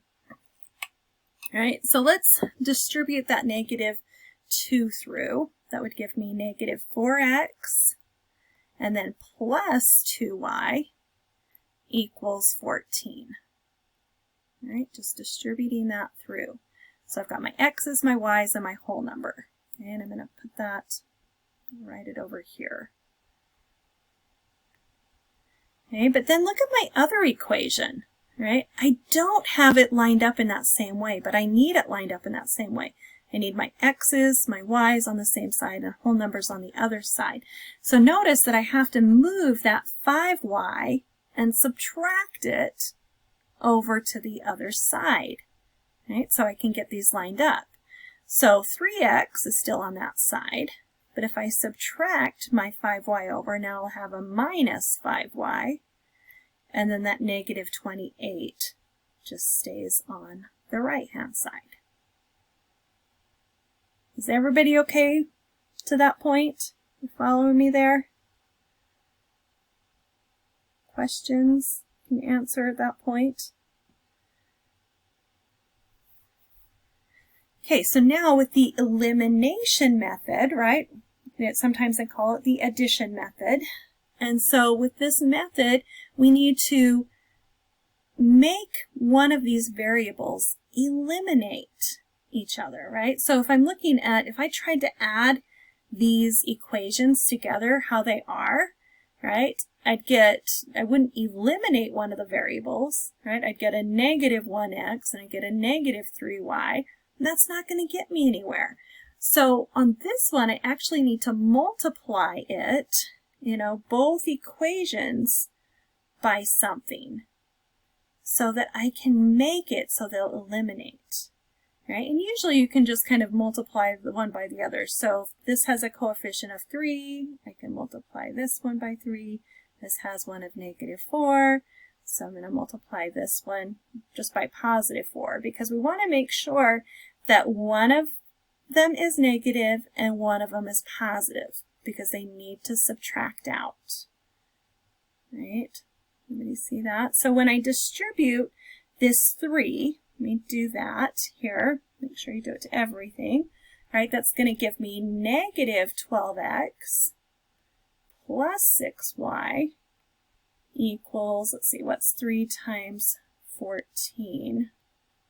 Is that going to give me 42? Right, so make sure you do it by everything. And now let's do our 4. So 4 times 3x is positive 12x, right? And do you see how we made this on purpose, right? When we add these together, they'll cancel out. But let's keep going. So 4 times 3x, 4 times negative 5y, so minus 20y, equals, what's 4 times 28? Anybody do that one?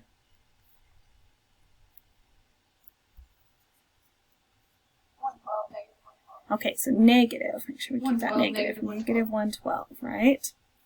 All right, so now we're going to add these together, right? But when we do that, the x's go away, and then we're left with negative 14y equals, now we got to do 42 minus that 112.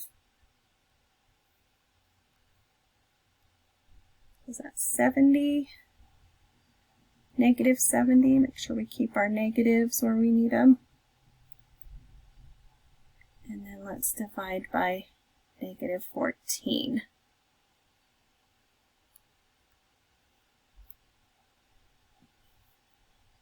Negative divided by negative is a positive, so y equals 5. Okay, so there's part of my answer, right? Maybe I shouldn't have boxed it down there, but that's part of it, right? That's my y. Now I need to figure out what my x is. All right, so I need to go put it into one of my equations, and I would always suggest to go back to one of the original equations. It's usually best to do that. So if I take my 5, right, and I'm just going to put it into the top equation this time. Right, so y, put 5 in place of my y there.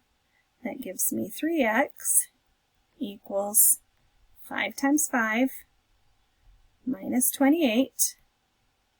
So 3x equals 25 minus 28. 3x equals negative 3. And then I'll just divide by 3. So x equals negative 1. So I found my x-coordinate, I found my y-coordinate, so this is the point in which those two lines would cross each other. And we solved it using elimination.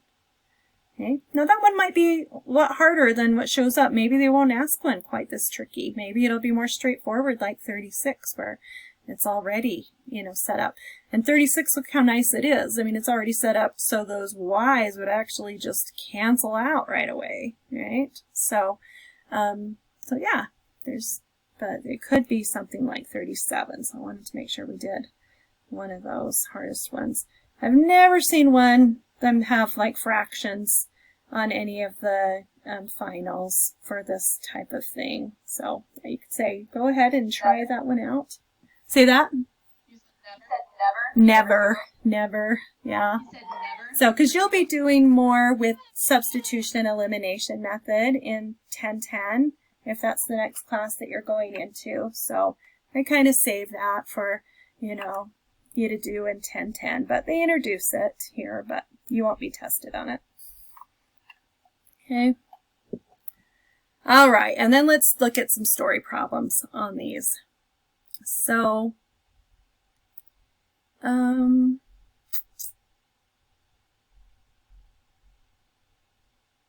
again, like I said, some of these, you know, are a little bit harder than they would actually do on the final, just because they know that 1010, you know, and in 1050, you do some more of this stuff, those of you that are going on to 1050 too. So,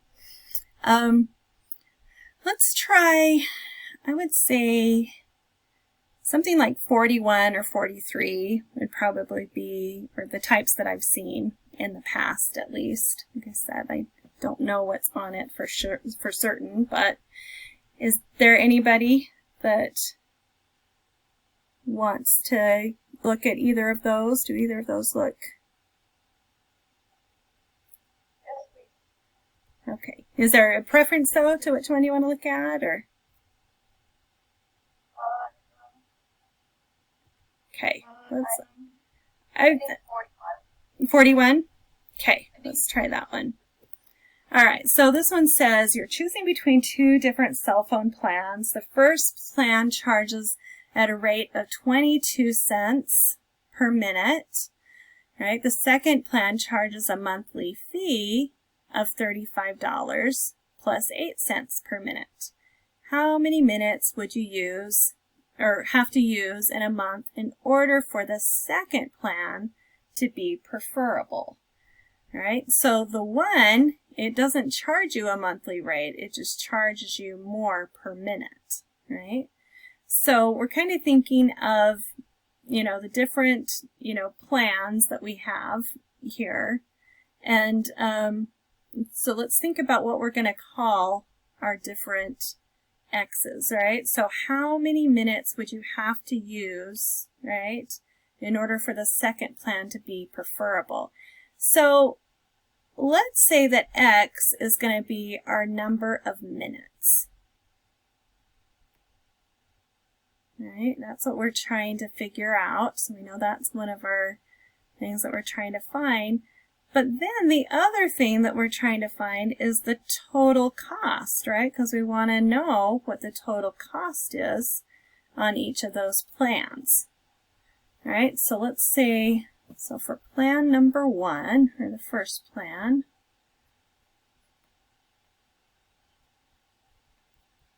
all right, so we're trying, if we were trying to figure out what our total, you know, monthly bill would be, we'd have y equals 22 cents, 0.22, times x. However many minutes there are, you're going to be charged 22 cents for it. All right, on the other one, all right, our total cost is going to be found by a monthly fee, so they're going to charge us $35 no matter what, right? And then add to that 8 cents per minute. So we said that x is going to be our number of minutes, so this time we have 0.08x. Right. Okay, let me make sure everybody's understanding. These are usually the hardest parts, right, of this, is setting these up. So everybody seeing how we came up with these two different equations.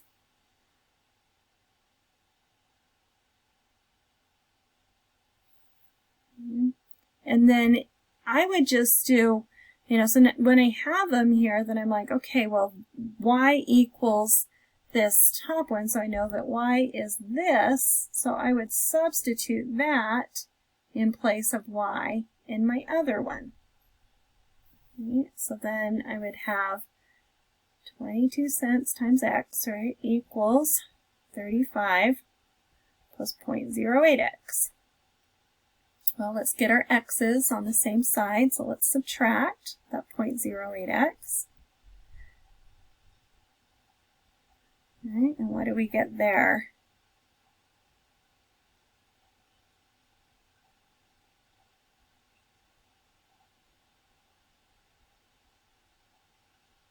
0.14x.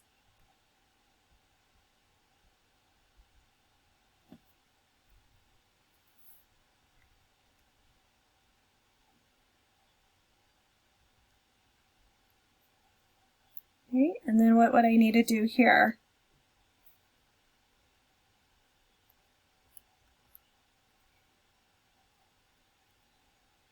How would I solve for x? Divide by 0.14. Yeah. Divide by 0.14. Right, so then we get x equals what?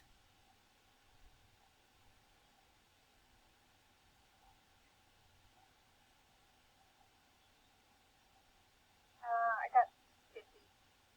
250? I got 250. Yeah.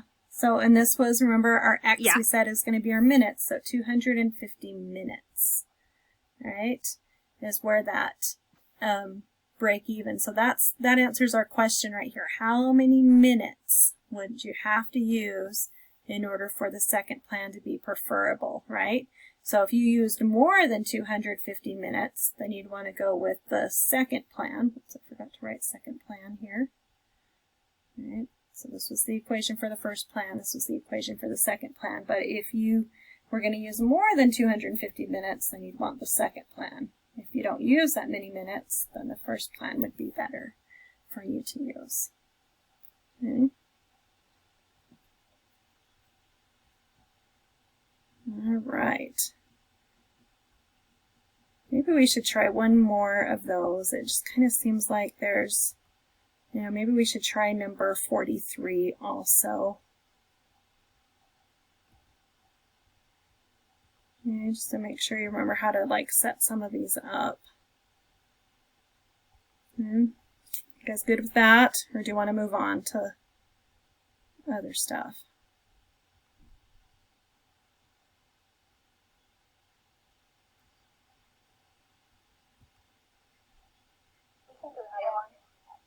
Okay. Sometimes it just seems like these, you know, sometimes these types of, you know, story problems and stuff, people get a little bit, you know.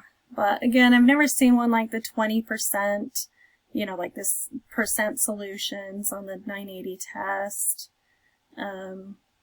So I really think it might be something more like this. Let's look at one like this. So let's see, admission fee at an amusement park is $10 for children, $15 for adults.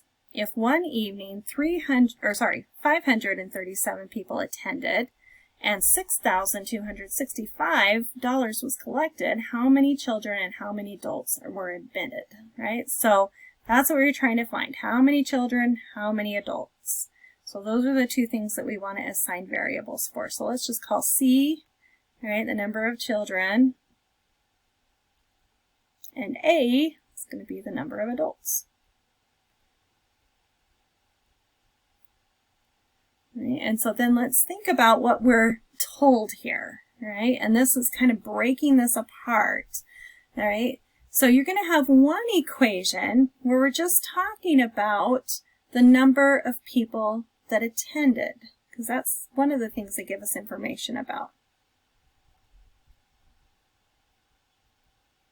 Right? So they tell us that we know there were 537 people that attended. But do we know how many of them were children and know how many of them were adults? Nope, that's not given here. So all I know there is that X, or not X, we're using A and C. So using A and, or X and Y. So C plus A is going to equal 537, right? That's just talking about the number of people, right? But then the next equation that we're going to write is going to involve money, right? Right? So the price, you know, of the people. That doesn't sound quite right. Sounds like we're selling people, but you get my idea, right? So how much did we say they were charging for the children to enter?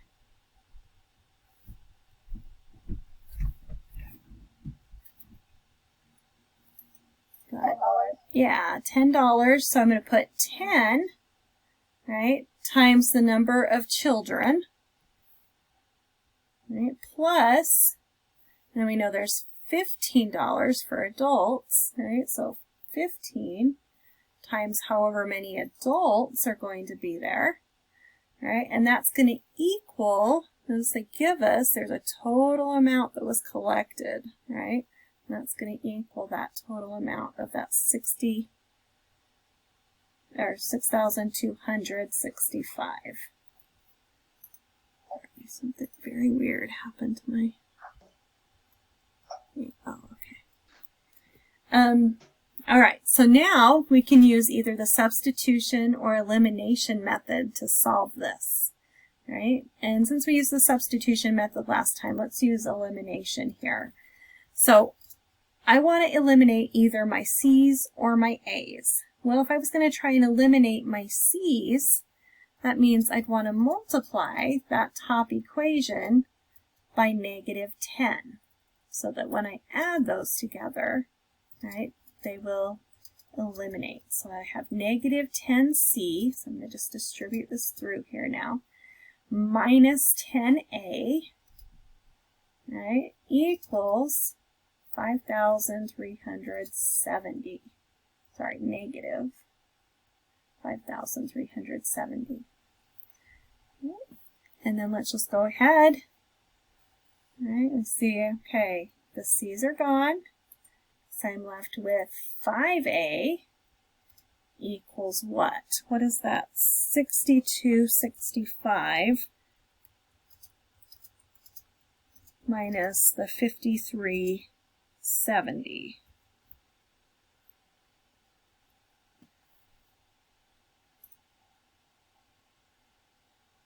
895, is that what you guys got? And then let's divide by 5.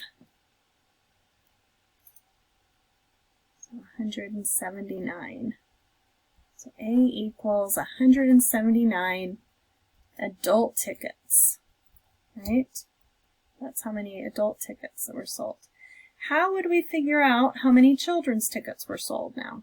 Anybody have a suggestion of what we could do there?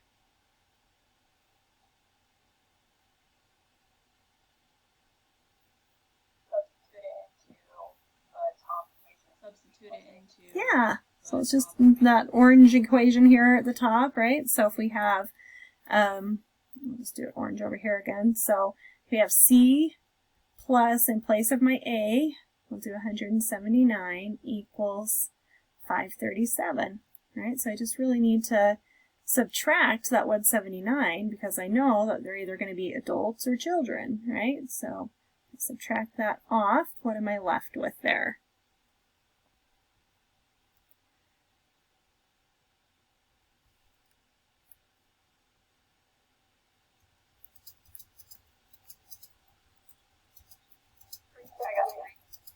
Say that one more time. 358. 358. So what you guys came up with? 358.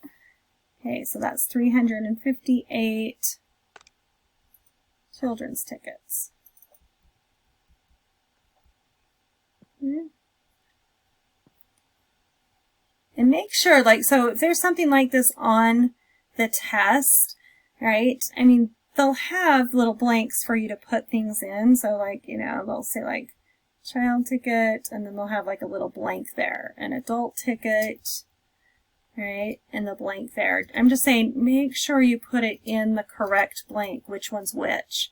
You know, I just see this happen so much where people get it, you know, flip-flopped. And they put them, you know, they have the right numbers, but they put them in the wrong blank. So make sure you put those in the correct blank so you don't miss it because of that. That would really suck.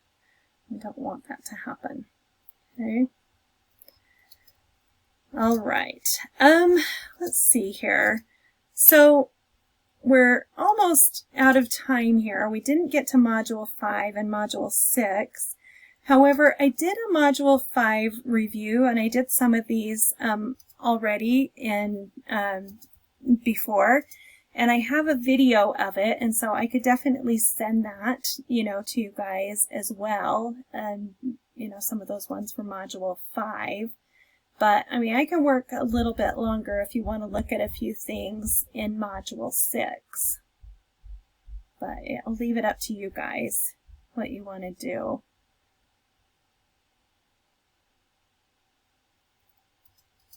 Do you want to look at some things in Module 6?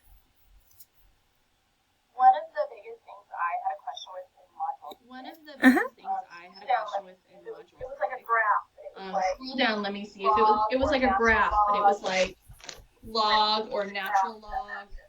Like these, It's the graph that matches. where you have the log. Graphing, but it was like, so on the quiz yesterday, it was like, Graphing, but it was like, so on the quiz, Uh-huh. it was like, it gave had four which examples one matched. of a graph, and you had to Graph. pick which Yeah. one matched But AJ, the graph. So, touch the cake around the frosting because it's for school. I can't find, yeah, so let me just, I mean, I think one of the things to help with this a little bit is just to make sure that you remember, like, what exponential growth graphs look like, what exponential decay graphs look like. Like, they all have certain shapes to them. And so remember that, you know, is something that you could really, you know, could really help you. So if I have exponential growth, and I know something is exponential growth, because you have something that's like y equals 2 to the x power. So this base is a number that's bigger than 1. Okay, and maybe write that down somewhere next to yours.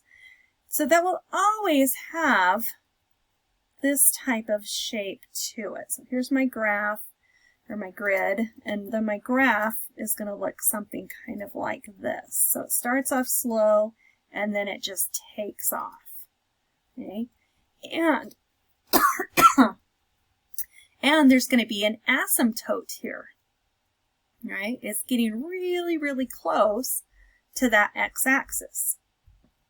All right, well, let's look at also, what about exponential decay then? What do exponential decay graphs look like?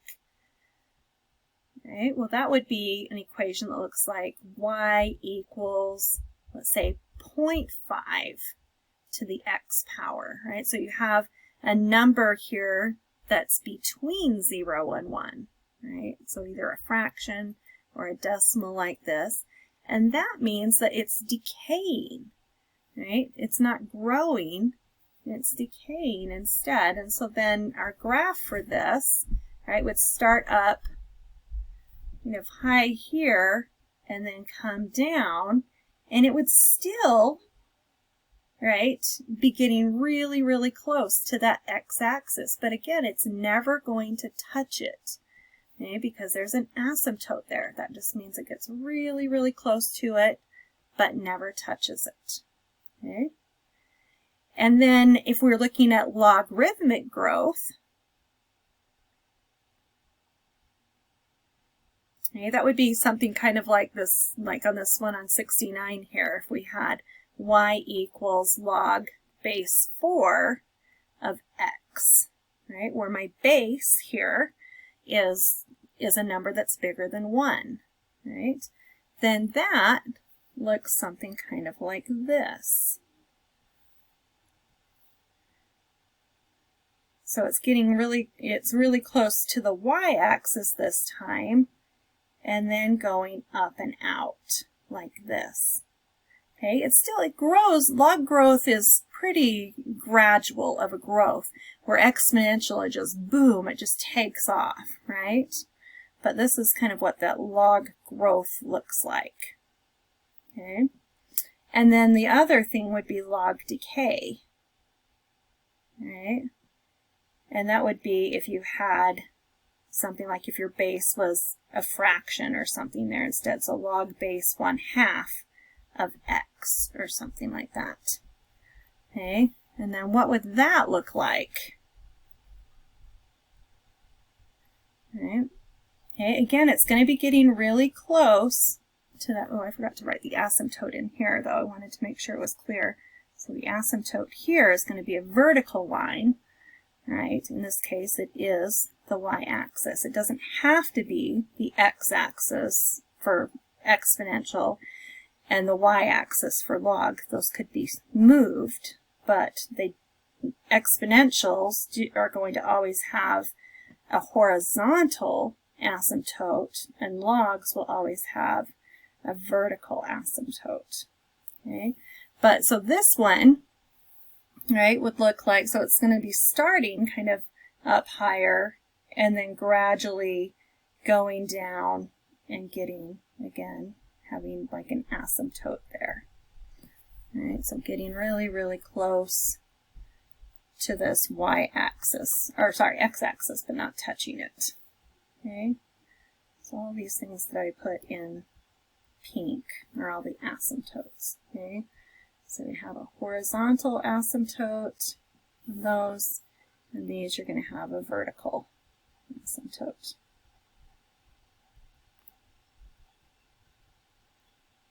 Okay, and usually on those ones where they're having you pick, did you notice that usually they're just like one of these?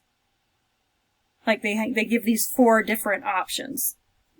And so really, just by knowing, you're like, oh, well, look at this, you know, my base is, you know, is a fraction, so that's got to be this decay, right? And so it has to be kind of this shape to it. All right. Does that help at all?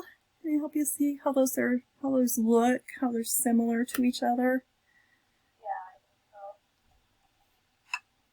And then when you're just, you know, I mean, you can graph out some of these. Let's do one of these graphing of the logs, though, because, I mean, you might have to put, you know, do some actual graphing of one of them. And I don't know, in some of the videos and some of the explanations and stuff, I think that some students see are a little bit harder than they really need to be. Okay, so let's look at, if I just graphed this number 69, right? So y equals log base 4 of x.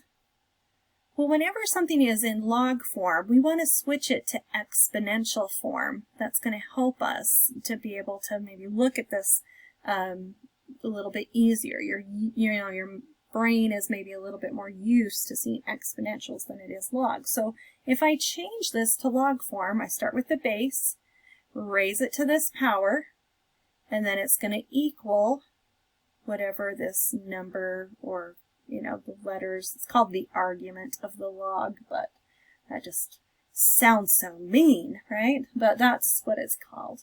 So if I wrote this in that form, right, I'd have 4 to the y power equals x.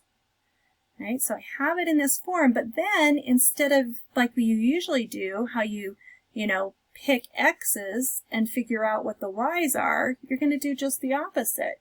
You're going to pick y's, right, whoops, pick y's, and then solve for x. And that's going to make this so much easier. So let me show you what I mean here. Right, so I'm going to pick my y's. And so it's always good to try like -1, 0, and 1, and you know, maybe a few more points if you're plotting it out on your own paper to get to see the look of what this is. All right, so if I'm put that in, so I'm putting -1 in place of y, so 4 to the -1 power is just 1/4, right? That means I'm flipping it. That negative exponent just flips it. So I get 1/4 comma -1 for that point. Now let's put 0 in. Well, 4 to the 0 power, anything to the 0 power is 1. So I get the point 1 comma 0. All right, now let's put 1 in. 4 to the first power is 4. So another point is 4 comma 1. So now I've got some 3 points here. All right, let's see if I, whoa, doing some crazy stuff here. All right, so 1/4 comma -1. So to the right 1/4 down 1 is going to be about here. All right, then 1, 0, so over 1, up 0 is there. And then 4, 1, so over 4, up 1 would be about there. And so I can tell, right, do you see the shape of that? Looks really similar to what I just showed here on this log growth. because I knew it was going to be log growth because my base was a number that was bigger than 1. Right? And so I can kind of see that shape coming to be there. So it's getting really, really close to the y-axis and then just kind of going out like that. All right, and then I've got my asymptote is here.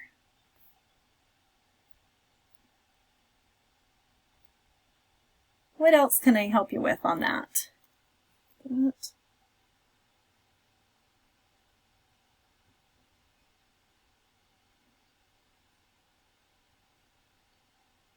I can't tell if I answered your question good enough. Are you feeling?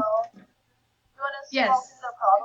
So, You want to scroll through the Yeah. problems and I'll see if there's. Oh, I guess I'm down kind of far now. Well, I guess we had 5 and 6 on here. Let's see. I'll go back up. So 6.1 is mostly just doing some graphing with it. 6.2, where are those story problems?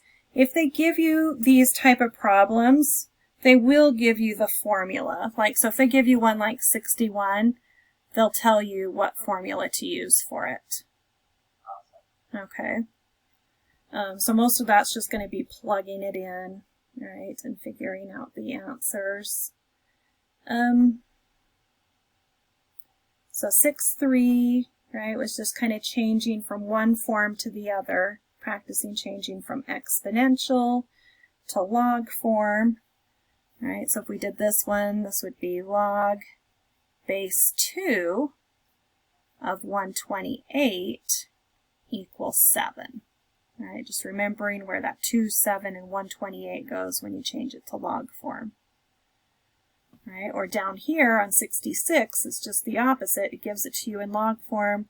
Now change it to exponential form. So 7 to the 4th power equals that number. All right, so that was basically it on 6.3, just making sure you know how to change from one to the other. Oh, and there was some graphing of logs like we talked about on 6.3. All right. And then what about, a lot of it is calculator dependent. So, you know, if you're struggling with your calculator, you might want to just, you know, stay on after we, you know, end this, and I can help you with any of those, you know, your calculator. If you're like, oh, I'm not quite sure how to enter that into my calculator, I keep getting the wrong answers when I do, or something like that. All right, but these are just calculator questions. Put that into your calculator and then just make sure that you're rounding to the place that it's telling you to round to. I'd say students miss this on the quiz more often than not just because they're not rounding to the correct place value. Right? They have the correct answer, but they're just not doing the rounding. And then you'll talk more about these natural logs and stuff like that and the graphing of them in other math classes as well. So what about solving these? How did you guys feel on 6.6 and 6.7, where you were solving exponentials or solving logs? Let's try just doing a couple of them, so make sure you remember. So on 76, right, it says use the like basis property. So it's trying to say, okay, you want to take 125, and you're going to just do the prime factorization of it, break it down. Well, that's 5 times 25. And then 25 breaks down to 5 and 5, right? So that's really 5 to the 3rd power. So we have 5 to the n equals, well, 125 could also be written as 5 to the 3rd. And then remember, there's that property of exponents that says that if the bases are the same, then we can just set our exponents equal to each other. So our answer would just be n equals 3. Right? But then on one like 77, you can't get those to be the same, right? If I try and break down 26, that just is 2 times 13. I can't write it as 2 to the something power, right? Because there's not whole numbers that this is going to work for. So this is where you have to take the log of both sides in order to solve these. All right, so I'll just kind of put it over here. It might be a little bit easier to see. My son's having a meltdown in the background, so if you can hear him, sorry about that. Oh, goodness, this has been such a crazy time. All right, so then once we take the log of both sides, there's a property of logs that says we can take this exponent and it can come out here in front to be multiplied. Right? So if I write this out again, that really says n times log of 2 equals log of 26. Right? And notice that these logs, they're not showing what base they are, so that means they're in base 10. And that's what's on your calculator. That just is defaulted to base 10. And so to solve for n, we just need to divide by log of 2 on both sides. Right? And then let's just try that on your calculator. So do log of 26 divided by log of 2. Let's make sure everybody can get that right answer there with your calculator. On some of your calculators, you might have to do log of 26 and then hit your equal sign and then do divide log 2 equals.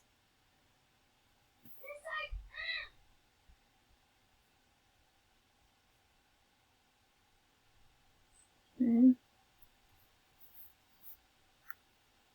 Oh, and this one it says to go to the nearest thousandth. Okay. So, is that what you guys got? In there? Yes, no, maybe? Yes. Yes. Okay, and then let's just try one down here maybe on, you know, like number 79.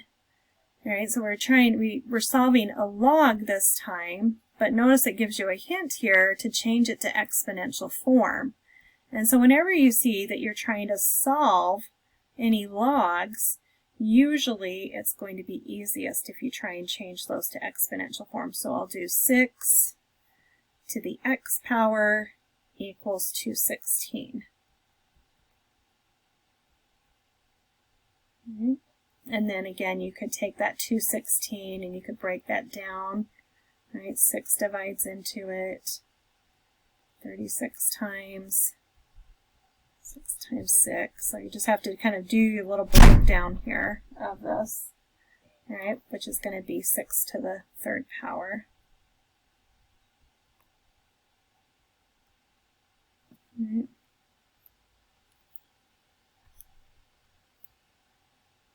And so then just x equals 3 there.